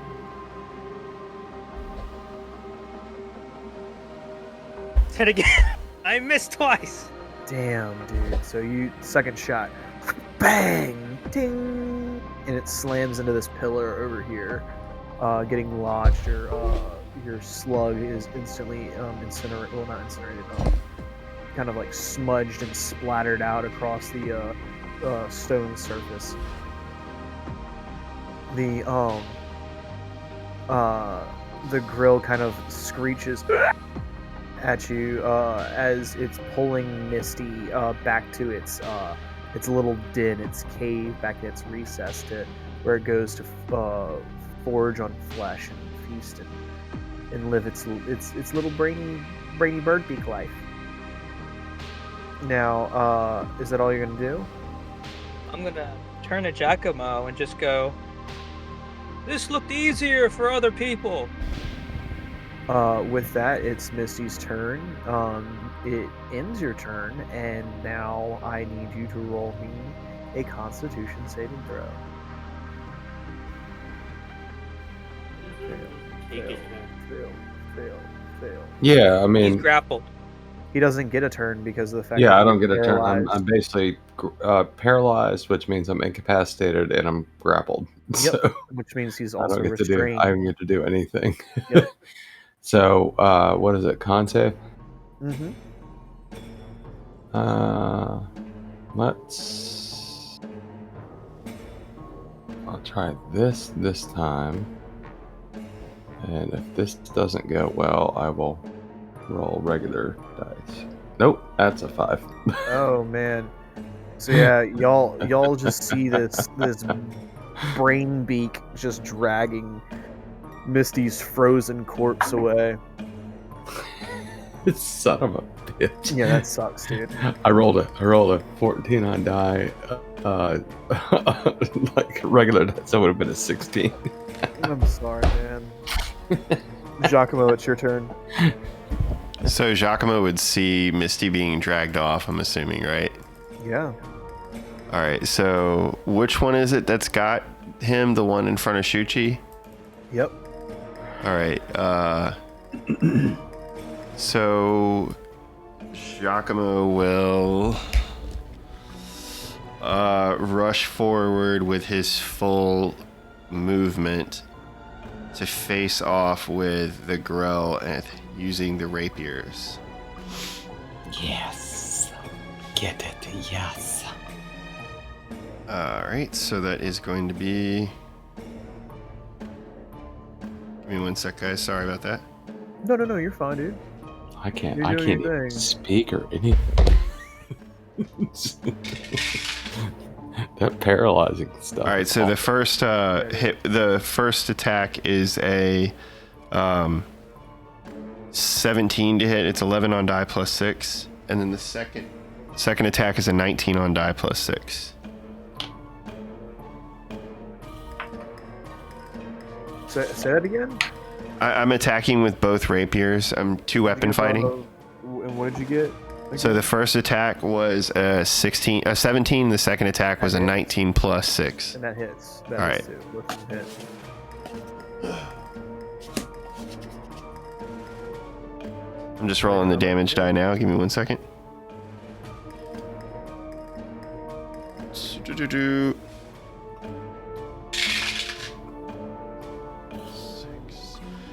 First one's 9 points of piercing damage. Second one is 8 points of piercing damage. As I reach up and try to thrust the rapier points around Misty's body and into the brain of the Grell without like getting her. And what was the second amount of damage? 8 and 9 total.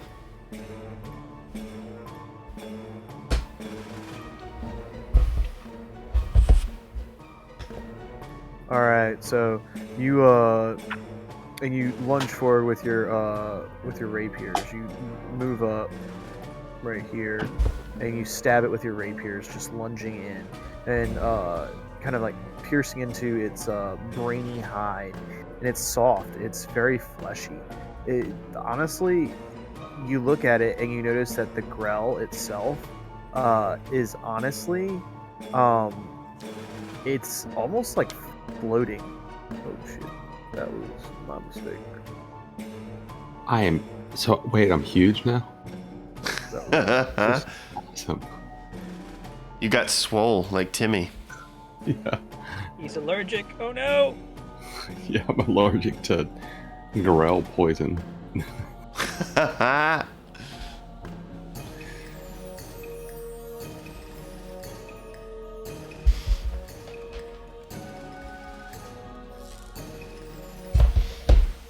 Technically, that's their size condition. Works. Yeah, that works. Okay with that? Yeah, because they're oh no, sorry, they're mediums. Yeah, so they'd be the same size as us. They'd be like huge. That's ridiculous. That would just be insane if they were that big.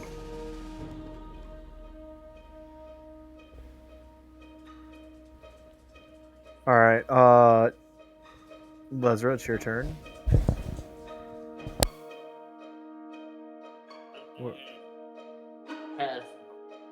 Wow.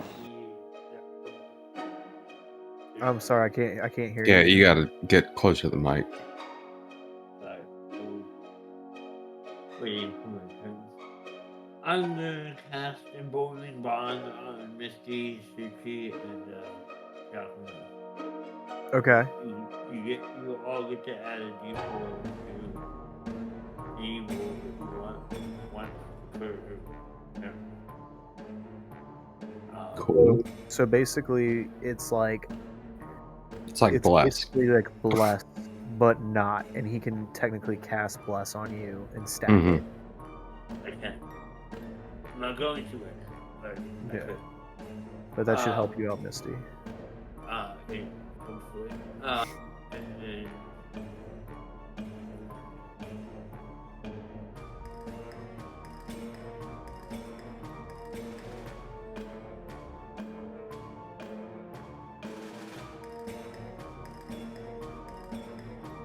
What's going on? He said 1 minute. Oh, I'm trying to figure out what he's doing. I will. You're good. I'm going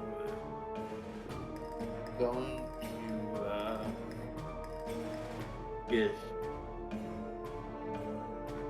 yes. I'm gonna move. Okay.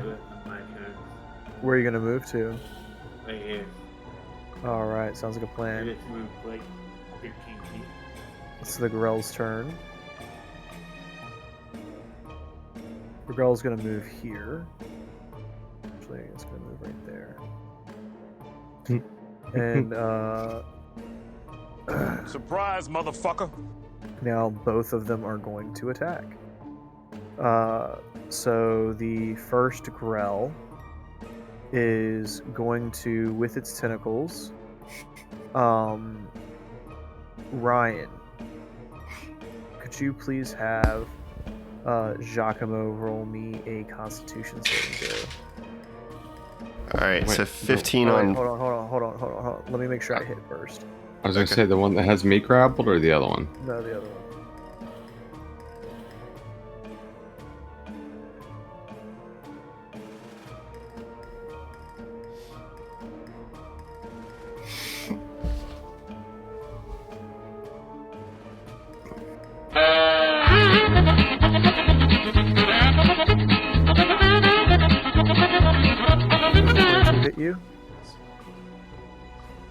Giacomo, does a 22 hit you? No, it totally misses.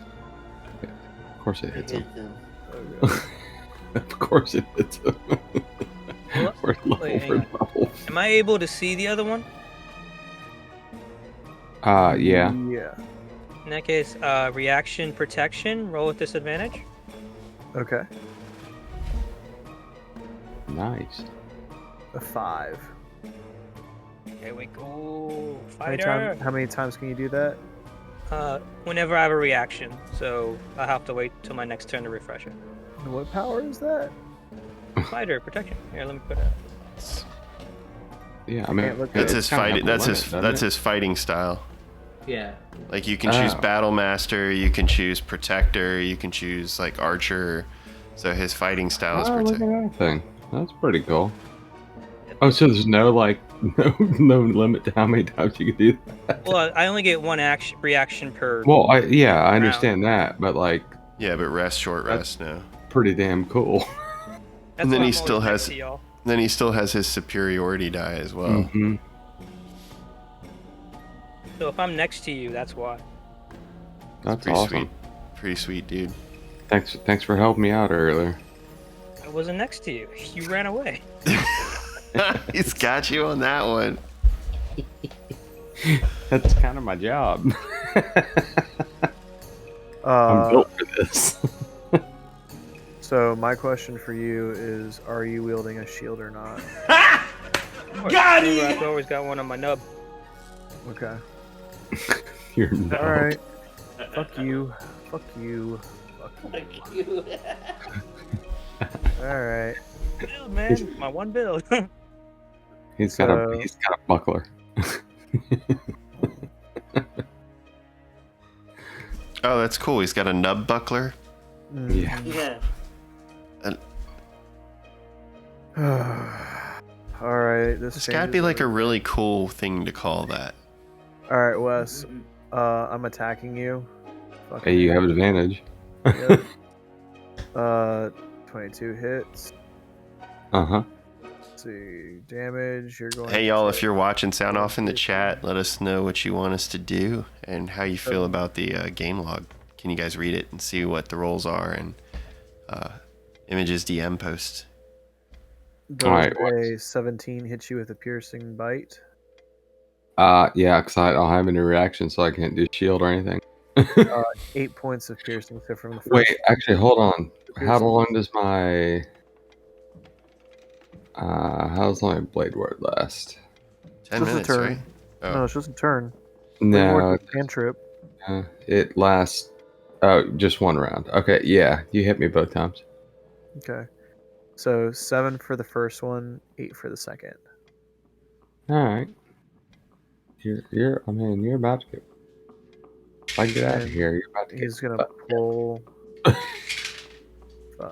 10, 15. And there we go.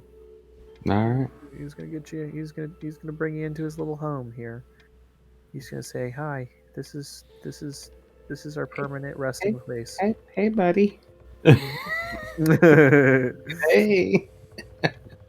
Go And, to sleep. and they will end their turns. Suchi, it's your turn. Gonna run up. Let's try this again. Fire! On who? Oh, the one still holding Misty. You get to add a D4 to it. Nice. He did add a D4. Roll a That's D4. my you- third you- four. That's my Dude, third four. you can roll a D4 Roll a because D4, of Lazarus' ability, her Dude, you're the divination, worst. her divination ability, her channel divinity ability. Roll a D4. Will that actually make a difference? Yeah, It- it will. it- If you get a certain maybe. number, And what you roll? 3. you hit. There you go. Because of it, Yeah. you hit. 13. Nice. Nice. All right. So stay near the priest and you'll be a little bit more accurate. Yep. Stay within 30 feet of her. No, not me. 30 feet of each other. I don't. Yeah, 30 feet of each other. If I'm not in the bond, you don't have to be within 30 feet of me. I'm not Okay. in this bond. Blast that son of a bitch. In that case, I'm going to roll my damage for this one hit. Blast him. Gonna be piercing. Mm-hmm.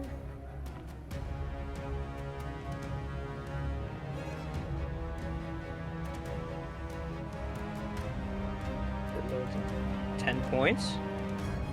Okay. And Tom, on that shot, I'm going to use my one trick shot. And Okay. I'm going to. Can you roll a strength save of 14, please? Uh-huh. Hopefully you can. I hope. He rolls a 5. In that case, he's immediately knocked prone. All right. Hell yeah, David. Am I free? I will say you are not free. You can still go. But you are no longer grappled at this moment. Oh, beautiful.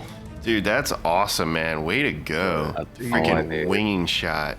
But you are still paralyzed, still. though. Yeah.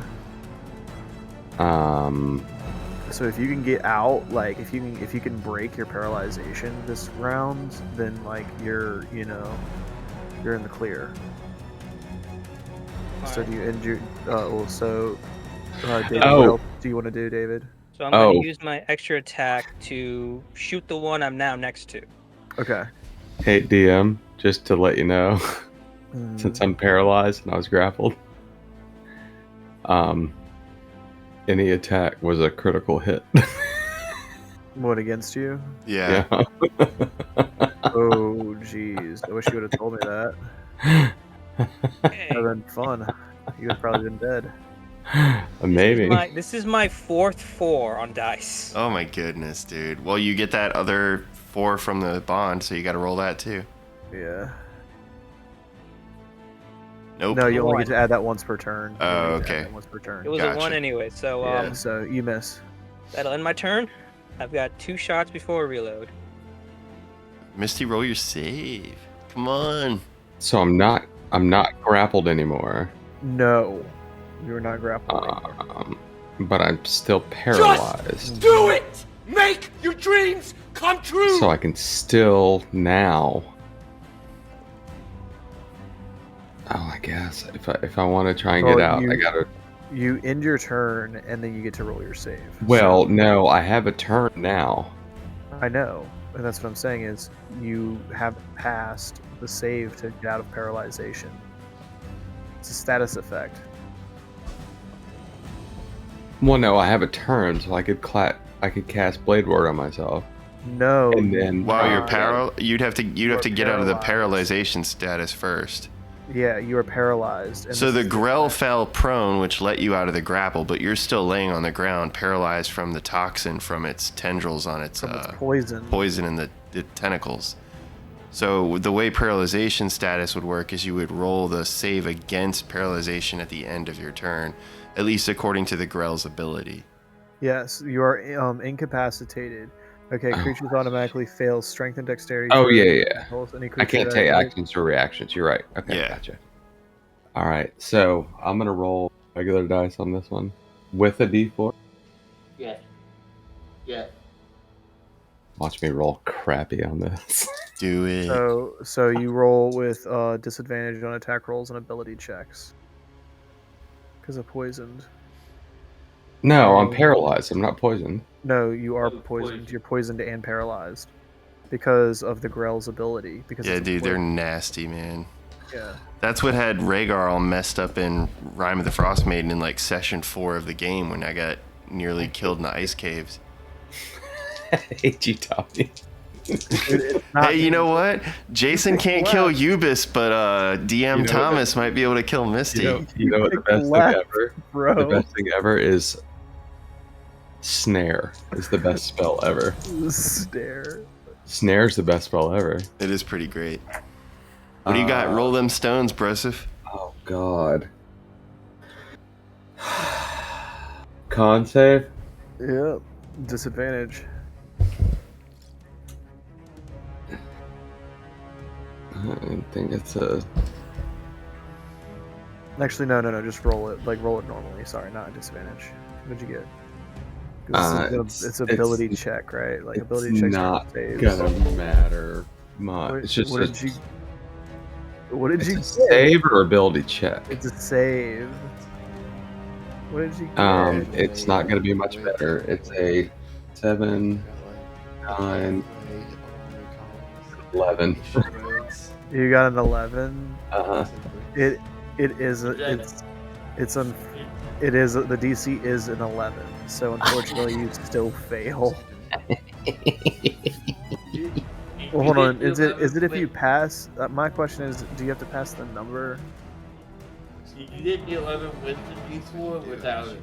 Yes, Jason. It's an 11. I Yeah, rolled doesn't 2. isn't DC say if it says the number they have to roll that number? Meat beats. Yeah. Yeah, on a DC it does at least. So I needed an 11, and I got an 11.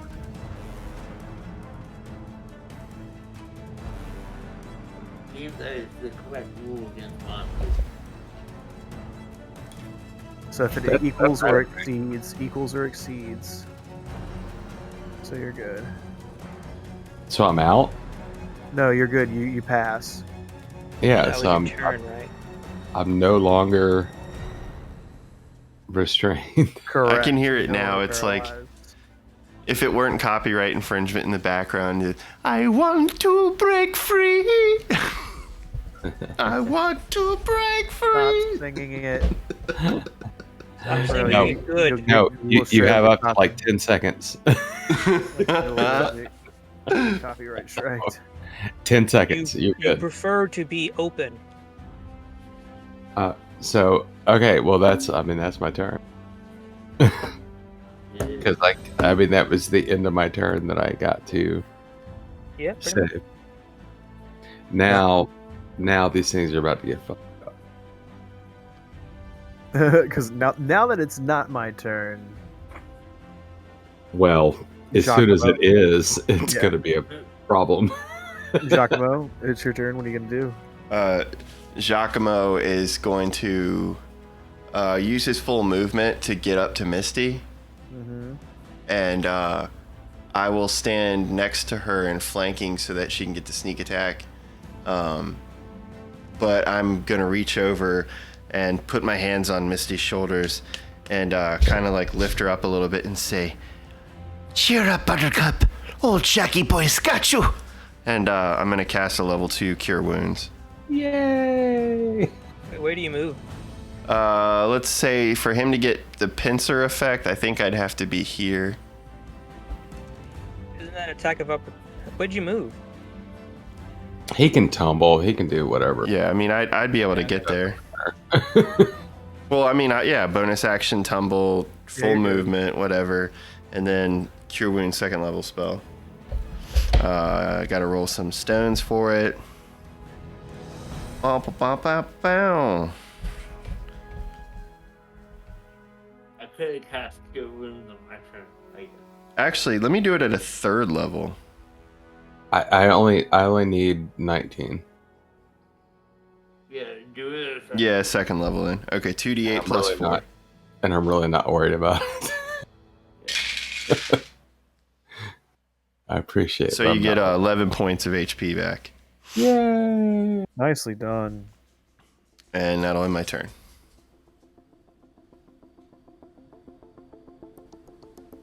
All right. Because I'm about to F these people up. Yeah. It's Lesra's turn, and then it's the Grell's turn, and then it'll be Suchi's. So, Lesra, what are you gonna do? I'm gonna move. Yeah. I'm gonna move.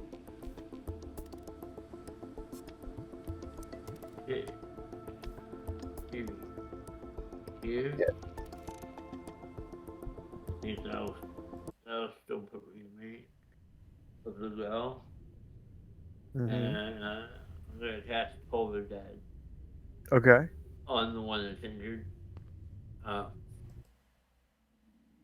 Both are injured. They're both. Well, I'm gonna cast the one that's prone. Okay. Well, When you're casting, because they're prone, you get advantage. and Or is that It's a, is that it's only when told attacking? it's a save, Oh, so it doesn't okay. matter. DC. You said that they're both injured. Is Yes. that right? Yes. Okay, and I'm gonna cast on the one that's not prone, so that somebody else. Well, I guess. It doesn't matter. It's a save. Yeah. You just So what's the save for? Like what? Intelligence. It's Wisdom. Wisdom it's save. DC 16. Wisdom. Yeah, a wisdom. Ugh. Fails.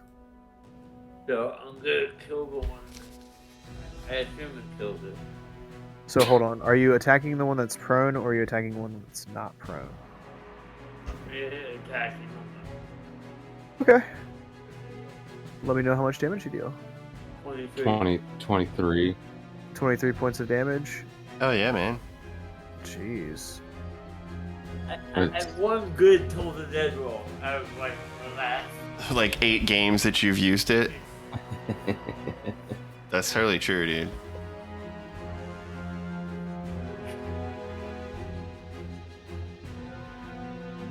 Come on, game. There we go. You kill it. Nice. It's like reaching out with its tentacles, and you you hear a faint, distant, like toll, like bell sound, and it just keeps getting closer and closer and closer, and then boom, the brain on this grell explodes, as y'all hear like this gonging, like ringing sound in the air. The rest of you guys look at this other grell, and it looks back at you with like this like, oh, I done fucked up look on its beak-like face. All right, what are you gonna do? Is my bonus action under cast healing word? Mischief. Okay. And 7 points. Hey, cool. Cool. She still has 8, so she can go up to 5 above. I mean, that's not gonna. I mean, 7's not gonna. It's gonna take me right almost to my max. That's awesome. Teammanship. Oh, why did he do damage? So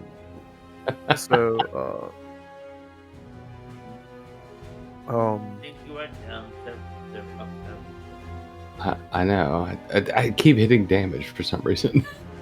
Suchi, I'm attacking you. Okay.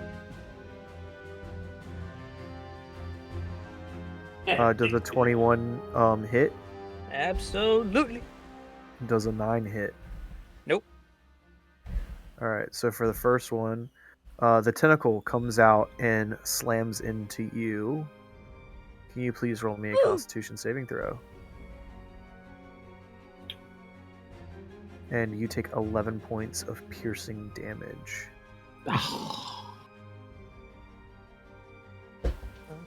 Come on, Constitution saving throw. Alright. You can add the D4 to it. Yeah, you can. Thank you. Well, So 13. So you pass. Nice. This tentacle comes down and slams into you with these poisonous barbs. But you still take 11 points of poisoned, piercing damage. Heck yeah, Shuchi.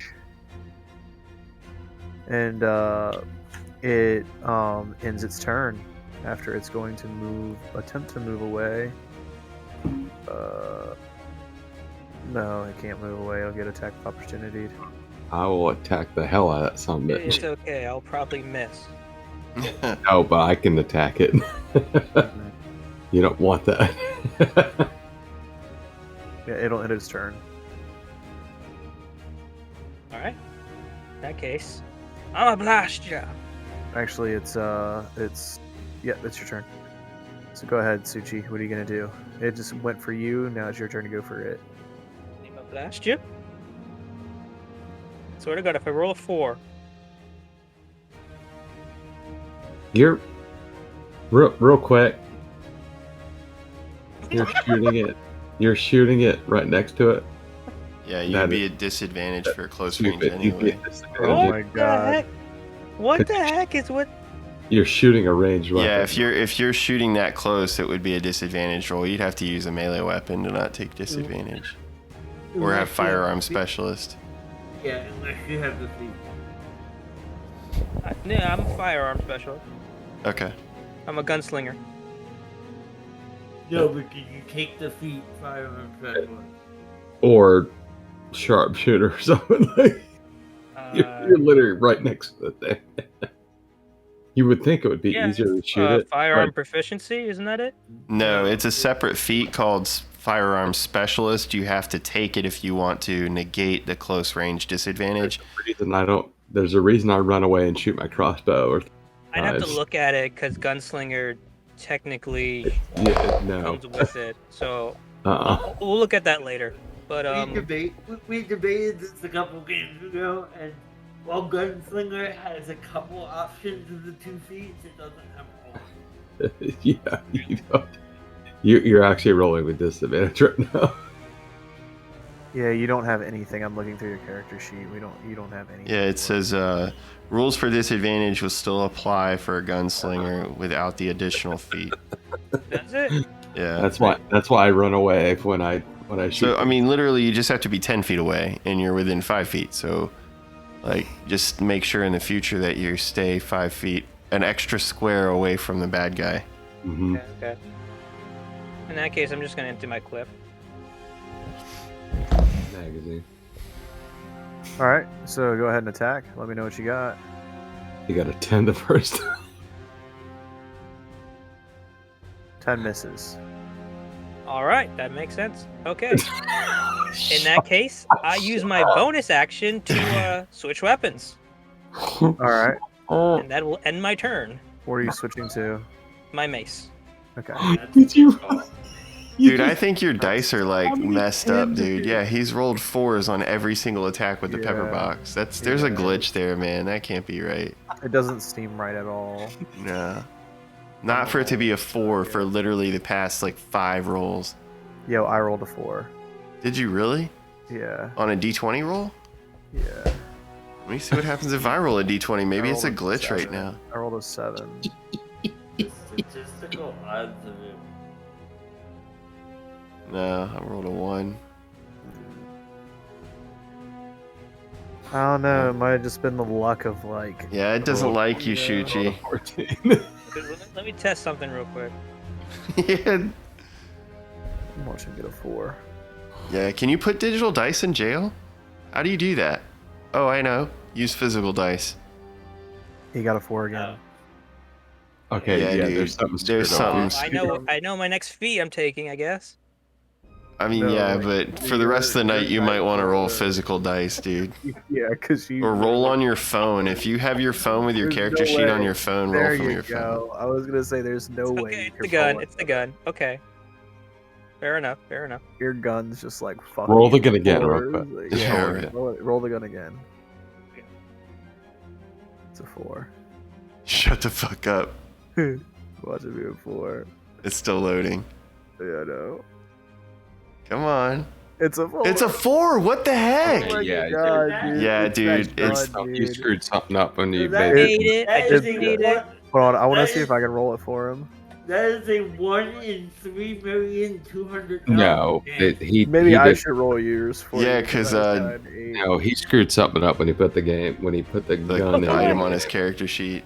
Oh my That's- god. Yeah, No, Tommy I just rolled an 8 for me. I just rolled an 8 for him. So that must have been me. Now go ahead One more- and roll one more time, and then we got to move on.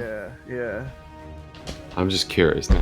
Completely It's like the- destroyed the odds. Like Yeah. 1 in 3 million. Hold on. There's no way. There's no way. Uh-oh. No way at all. I think it's It's a still a 4. What No, the you- fuck, Dude. bro. You're You know the something best wrong thing with about this is we have this all on recording. We should totally submit this to D&D Beyond. Maybe they'd be Yeah. thankful and be like, "Hey, There- we're gonna there's give Old some- Dominion Heroes a coupon because they helped us find a glitch with our digital Well, dice." Well, it's Yeah, not even there's- that. Like, here's the also the thing is like because of the fact that this could also be like a customized item. Maybe it's like their Well, system is having this issue. yeah, there's something wrong. Let me It should still roll the damn dice delete correctly. it. Yeah, I mean the algorithm on dice is supposed to be randomized right, one more regardless. time. Yeah, do it one more time because if it comes up again, we know we got to tell Wizards. Let me add it. I Clip took it that off. shit. Added it. You're re-adding it. All right. Don't do it. Thomas, he's like, don't do it. Don't do it. Come on, D&D Beyond. We love you. No, it didn't. Yeah, Oh there's something god, screwed up with it. Yeah, bro. Like fucking A. Sonata in the chat, like playtesters QA, grr. See if Oh my I can- god. No, for real though, I think I am gonna take this and submit it to No, Wizards you and should. VTT because they might be like, "Yo, look at Old Dominion heroes playing the game and finding glitches for us." Yeah, something Yeah, screwed yeah. up. Because the What's that? pepper box is an official item. It's not a homebrew item. Like he's not adding it from homebrew. He's adding it from the inventory on Well, the. it's a CR gun. Yeah, yeah. So No, something it's- screwed so up. they- It's an so Exandria gun. Technically, Wait. D&D Beyond actually took out the regular pepper box, and it's only pepper box Exandria available. Yeah, no. that's the official one now that Matt Unofficial. Mercer's. Well, but that's still CR. So yeah. But even Something it got should screwed still up. roll the dice correctly because the dice algorithm is the dice algorithm. Like, Yeah. It doesn't matter what. Wait, it's gonna be a 10. Yeah. Just he did it again. Oh gosh. Old Dominion Heroes, where we throw God. 20s. It's like Okay. all full of So, tens. I just dude. added firearm specialist under fee, so Yeah. it should have not done that. Yeah. So okay, so this thing. All right, let's move on. That's Oh my crazy, God, dude. Let me remove this. His turn is it? I feel bad for David though, because like all night he's been rolling 10 because this Yeah, thing just wants yeah. to roll 10. Yeah, it just wants to I mean, screw his ass over. He just violated like 1 in 500 million odds. So for all of our folks out there watching, put 4s in your lottery tickets tonight. Yeah, for real. 4s, 6s, and 10s. No, 4s and 10s. So whose turn is it now that David's over? I don't know, dude. I'm fucking distracted. It's Wes's turn. I'm next. I'm That shit next. fucked me up, dude. I'm next. That shit fucked me up. So I will move right here. Where is this character sheet? Where do I... I will move over here because it's my Too turn. many clicks. Too many clicks. And you get Oh, did the image of the Grell get updated too? Right as I was like as we were playing. I will Percent. rapier. I have You're gonna- advantage You gotta because massage its frontal cortex. I have advantage because Of Shuchi next to it. yep. What? No, you. He don't. gets That's sneak not- attack. No, He gets sneak attack because he's a rogue. Oh, never mind. I thought you were talking about something else. All right. Heck yeah, bro. This will be All that beautiful damage. that will be 9 for the first part. Okay. And let's do this.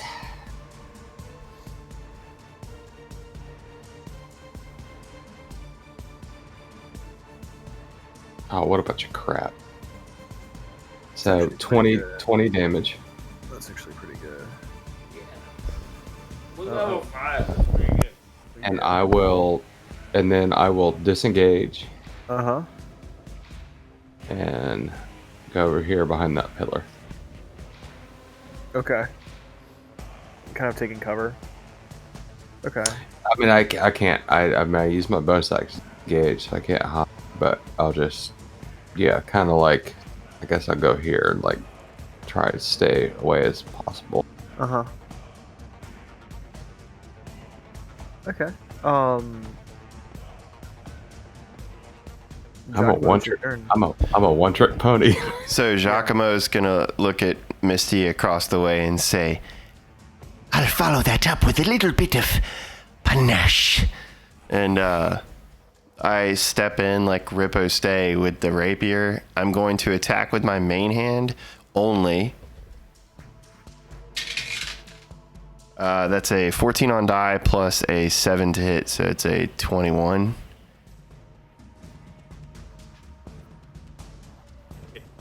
I think that misses. Pretty sure it hit. And then that's going to be 8 points of piercing damage with the rapier. Okay. And I'm going to bonus action tumble, and I will disengage and take the rest of my movement. Points. 8, Huh? right? You said 8? Yes, 8 total points of piercing damage. Okay. And I take the bonus action tumble to disengage, use the rest of my movement, and I'm going to save my dash for moving further down the hall if I need to. Okay. Now my turn. Lesra, it's your turn.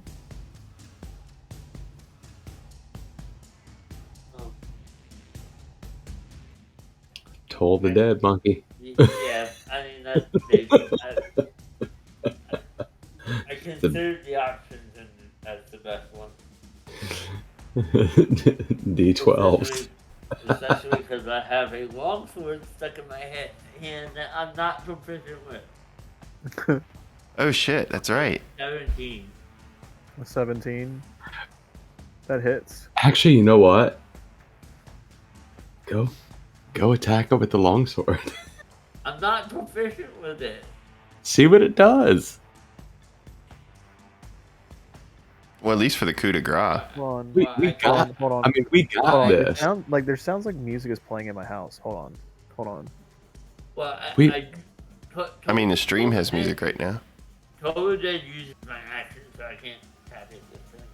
Well, no, I'm just saying, like, Maybe that's just it. go, we've got this handled now.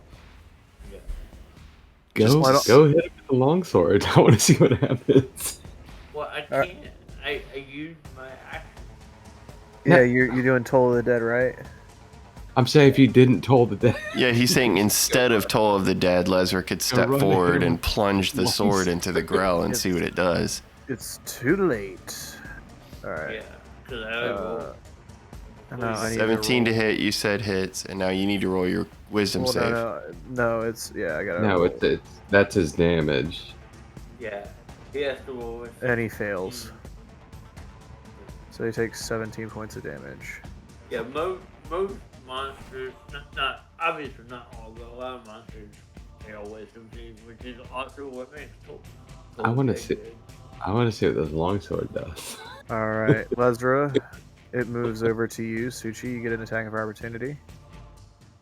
Actually, you know what? No, it's gonna tentacle whip Lesra, and then it's gonna bite Suchi. So Wait, this is what's what? happening. It's gonna Has a tentacle 10-foot whip. reach for its tentacle. Yep, they can reach with 10 feet. Should have run over with your longsword and hit it. You're so dumb. So you want me to roll a con save? Yes, Lesra does a 22 hits you, right? Yep. All right, roll a Constitution saving throw. I'm gonna roll my d4. Ooh, I had luck. There's So another it doesn't 10. want to repair. You fail. I get a d. No, I don't get a d4 back. Yep. Because I'm not in the bond. Nope. I know that. I Ha ha ha. All right. I know the name of this episode. What? Broken called- bonds. It's just called Tens. 10. or the bonds that are shattered by 10. All right, so you take 12 points of piercing damage. Okay, and you are paralyzed. Yep. Paralyzed and poisoned. Is he grappled? Hold on. Paralyzed. Where's paralyzed?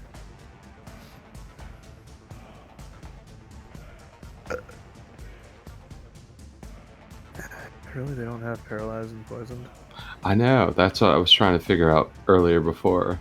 I think I can add it under Well, active conditions. I guess because you can paralyze people with magic, it just yeah, doesn't come that way. I can make myself paralyzed and poison. No, just on like above VTT, they don't have like a paralyzed thing. They have. Yeah. Oh, magic. it shows up when you set it on your character sheet. Yeah, You have to that's what set I it on your did. character sheet. Oh, gotcha. Yeah. So I set myself to paralyzed and poison. Cool. Okay, perfect. Yep. Perfect. All right. Oh, and that also too, like, so when you roll, it like, if you're paralyzed and poisoned, it automatically does it, right? Yes, that's correct. It'll automatically Oh, disadvantage for you if it's set on your that's character awesome. sheet. And That's then cool. it turns and looks right at you, Shuchi. Suchi. And it is going to make an attack at you. Why are you crooked? No.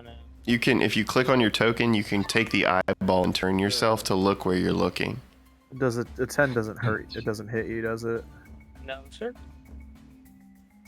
Okay. It's really annoying.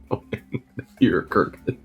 Well, no. So it's the way you use it is the base of the token is facing. Think of it like the feet.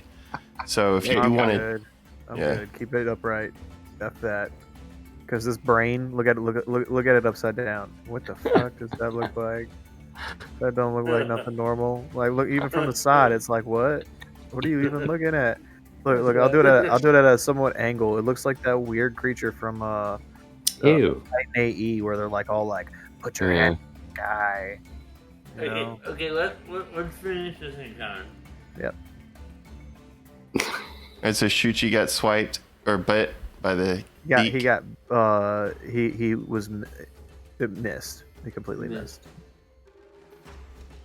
All right, And so it takes it ends to the Misty's so turn. Suchi's Oh, Shuchi's turn. Sorry. Kill it.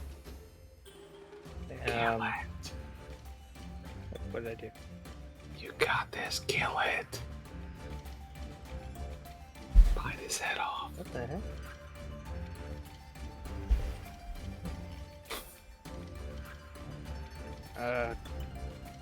Bite him. I'm not gonna bite him. I'm just gonna throw my mace, which has turned off. What? Yo, hold on. It legit sounds like somebody's playing a motherfucking clarinet at my house right now. Hold on. I'm not even playing. I'll be right back. Like, it legit sounds like a clarinet's being like. Are you sure it's not the game music from Twitch? Look, dude, I don't even have Twitch music on, dude. Huh. Alright, look. Is it a recorder? Yeah, does Joseph have a musical instrument? Hold on. I can't pull up my sheet anymore. Nobody talk. Nobody talk. Ridiculous. Nobody talk. I'm gonna turn off the music on stream too. No, don't.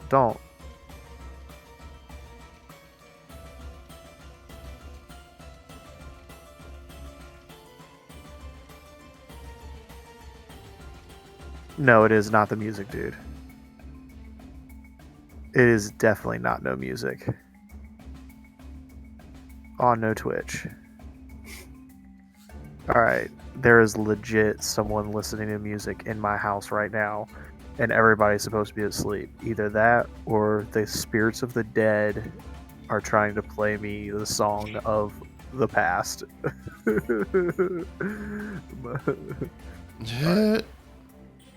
Alright, whose turn is it? Fuck it. If I die, I die. Fine, but all for D&D. I can't I can only look at my character sheet all of a sudden. Let me know if something comes up behind me. Oh, that's right, my camera's turned off. What the hell was that? Did you turn off my ability to affect my character, Tommy? If the DM's in your sheet, you can't interact with it. You'd have to get out of Shuchi's sheet. I'm not even in it. Oh. Well, everything, the buttons have disappeared and I can only look at it now. You might need to just refresh. Okay. I'll look at your character sheet. Can't push anything. Okay. Refreshing does nothing. Alright. What? No, I mean refresh the whole tab on your end.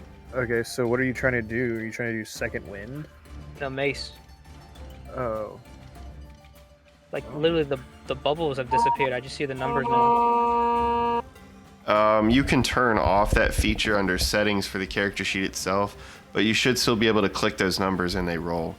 Yeah, dude. There's a way to And then turn I on and click off it, buttons. just the description just comes up. You're hitting the wrong thing. Yeah, I think you're clicking the wrong hit area. DC +7 and it won't let me. It only comes up the description. Next to the weapon, Yeah. refresh that whole window in your browser. Just refresh the rolled whole 20. window. You rolled. Okay, thank you. We got a 22. You got a 10. Yeah, another 10. Fuck You roll the you! damage then. So you got a 22. Do you want me to roll your damage for you? Yeah.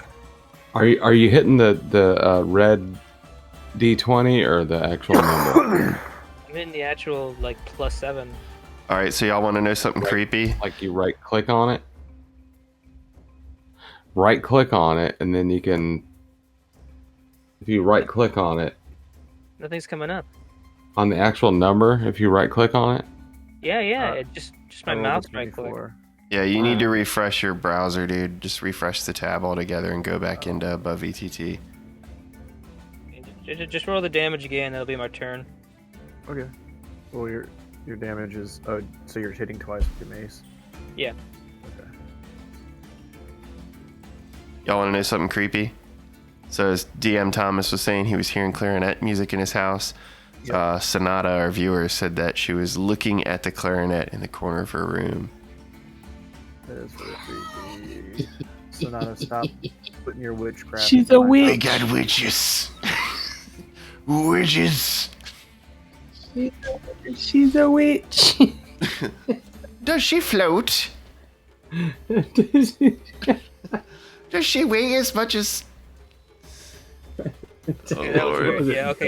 Y'all, So My buns are I'm back. starting to get a little uncomfortable in my house right now. You probably should be, man. Do you have any weird, creepy dolls, like Raggedy Ann dolls and stuff? I got all sorts of scary ass shit in this house. This house has ghosts.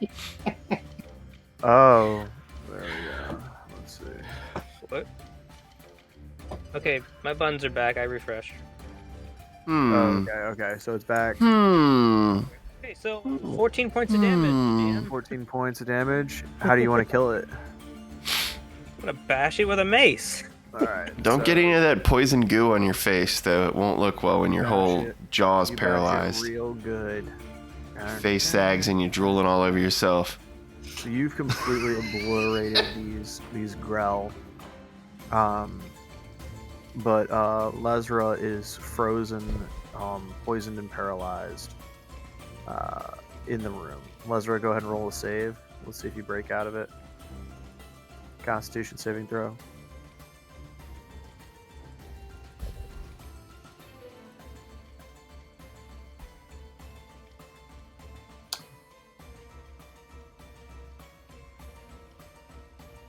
is it rolling?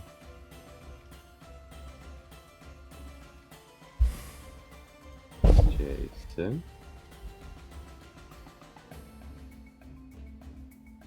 I don't know if Jason heard. Jason. Sorry. It's okay. I just need you to roll a Constitution saving throw.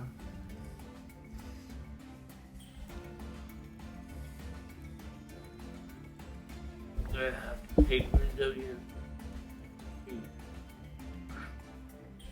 Okay. 18. Plus 3. You're good. You instantly, like the poison, kind of like, seeps out of your body a little bit, and your body kind of acclimates to it, and you kind of start to loosen up a little bit, and you start to feel your joints kind of come back too. So y'all sit in this room, this massive 40-foot room with like 40 to 50-foot room with 2 alcoves and 5 pillars, and there's just dust and remains and blood and chunks of meat that have dried up and rotted away over time that have just kind of littered this entire space. These 2 Grell sit and reside here. Congratulations, guys. You have gotten through a thing of combat. How much EXP do we get? You guys are going. Well, I didn't want to just straight up tell you just yet, but so based off of the encounter builder, and adjustment for XP since you're fighting 2 at once, you would have received a total of 2,100 experience points divided amongst the 4 of you. 2,100 divided by 4? Uh-huh. Okay. 525. So let me Look at you, math wizard. You're such a dick. Sorry, I do division in my head. Look at you, math wizard. What the fuck?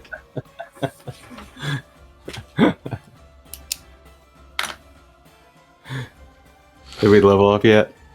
No, dude, we are way far from that. 525 experience. We need 7,300 experience roughly to get to the next level. That was scary. We started with like 2,600 on this. So after the dust settles from fighting these 2 Grell, Giacomo would like kind of nudge Misty in a friendly way and look over at her and say, Hey, how you doing, kid? How am I doing? Yeah, it got a little bit tense back there, don't you think?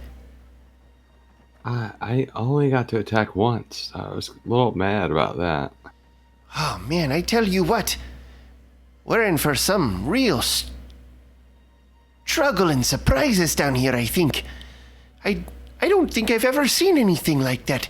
When it hit you in the face, I mean, you instantly froze. Yeah. I wonder how that would do on the... I wonder how that would do with our arrows. Or maybe even these. and I reach down into my pouch and pull out some blowgun darts. I hand you the 20 blowgun darts that I bought. Oh, that were already poisoned? With my belt of returning, and I just go, here you go. Oh, what? Wait a minute. You went and bought me needles for the gun? Yeah, don't lick them. Oh, well, it's a good thing I'm wearing these leather gloves today, then. I was already kind of tapping on the point of one as you were talking to me. And I kind of wrapped them in a little bit of like a leather bundle and then tucked them down into the pouch that the other blood gun needles are in. Okay. While we were chilling, we're gonna do a heal dance. You're gonna heal everybody? Gonna heal I'm good. I mean, I've got. It doesn't matter, dude. You guys no matter what. So. Oh man, I need like 1 HP. Well, So- you still have a bonus 5. Yeah. It's the last 8 hours. So, So everyone gets 10 hit points. nice, I'll take it. Cool. Giacomo would look out at Lesra and Shuchi and say, Well, what do you make of all this? Should we keep going? and I, So, hold on, I just gotta finish the ability. As part of my ability, I get to move. So, I'm going to move here. Okay. Do you all want to search the body? Yeah, go ahead. So as you would look about, I'm not even gonna make you roll. I'm just gonna give it to you. You would notice that all of these corpses have been picked clean. There is no treasure. There is no loot here. Even the ones we just killed. The Grell themselves have no loot on them, no gold. But is there anything like harvestable. with like poison? You're gonna have to roll a survival check. So I'm not. I think touching them. I think Shuchi was looking at him, right? I'll go with survival check. Okay. Well, be careful, Ezra, but it might be helpful for your, medicines. Maybe an anesthetic of sorts. I got a 13. That's what A 13. Can I bardic Um, inspiration? No, because the roll's already been made. Okay, gotcha. So based off of kind of what you're seeing, Lesra, you've never really encountered these creatures before, and you don't really know how the toxins work, other than knowing that these pointy barbs, if they do go in you, they have a neurotoxin that paralyzes the body. And you would know that if there was some way to inject this poison into somebody, or maybe get them to consume it in some way, that it could cause the same effect. So if you were to coat some darts or some arrows or blowgun darts or whatever, or traps, make traps with this stuff, it could essentially work. But off of each of these Grell, you could probably get one, maybe two poison sacs out of its tendrils. and I harvest. Roll me one survival check per sack, and I'll say that there's two per, so roll me 4 survival checks. Per sec. Yeah, if you're gonna be playing with these sacks, you need to be making sure you're checking them correctly. First one is 21. So you get one. 16. I'll say you get 2. 15. That one, I'll say you get as well. We're getting ready to jump off. Hey guys, I'm gonna have to jump off here in a few minutes since it's so late.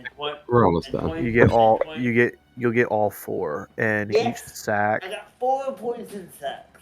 He got 4 sacks. Yeah. Right. Each sack can coat up to, I'll say, 5 arrows, or bolts.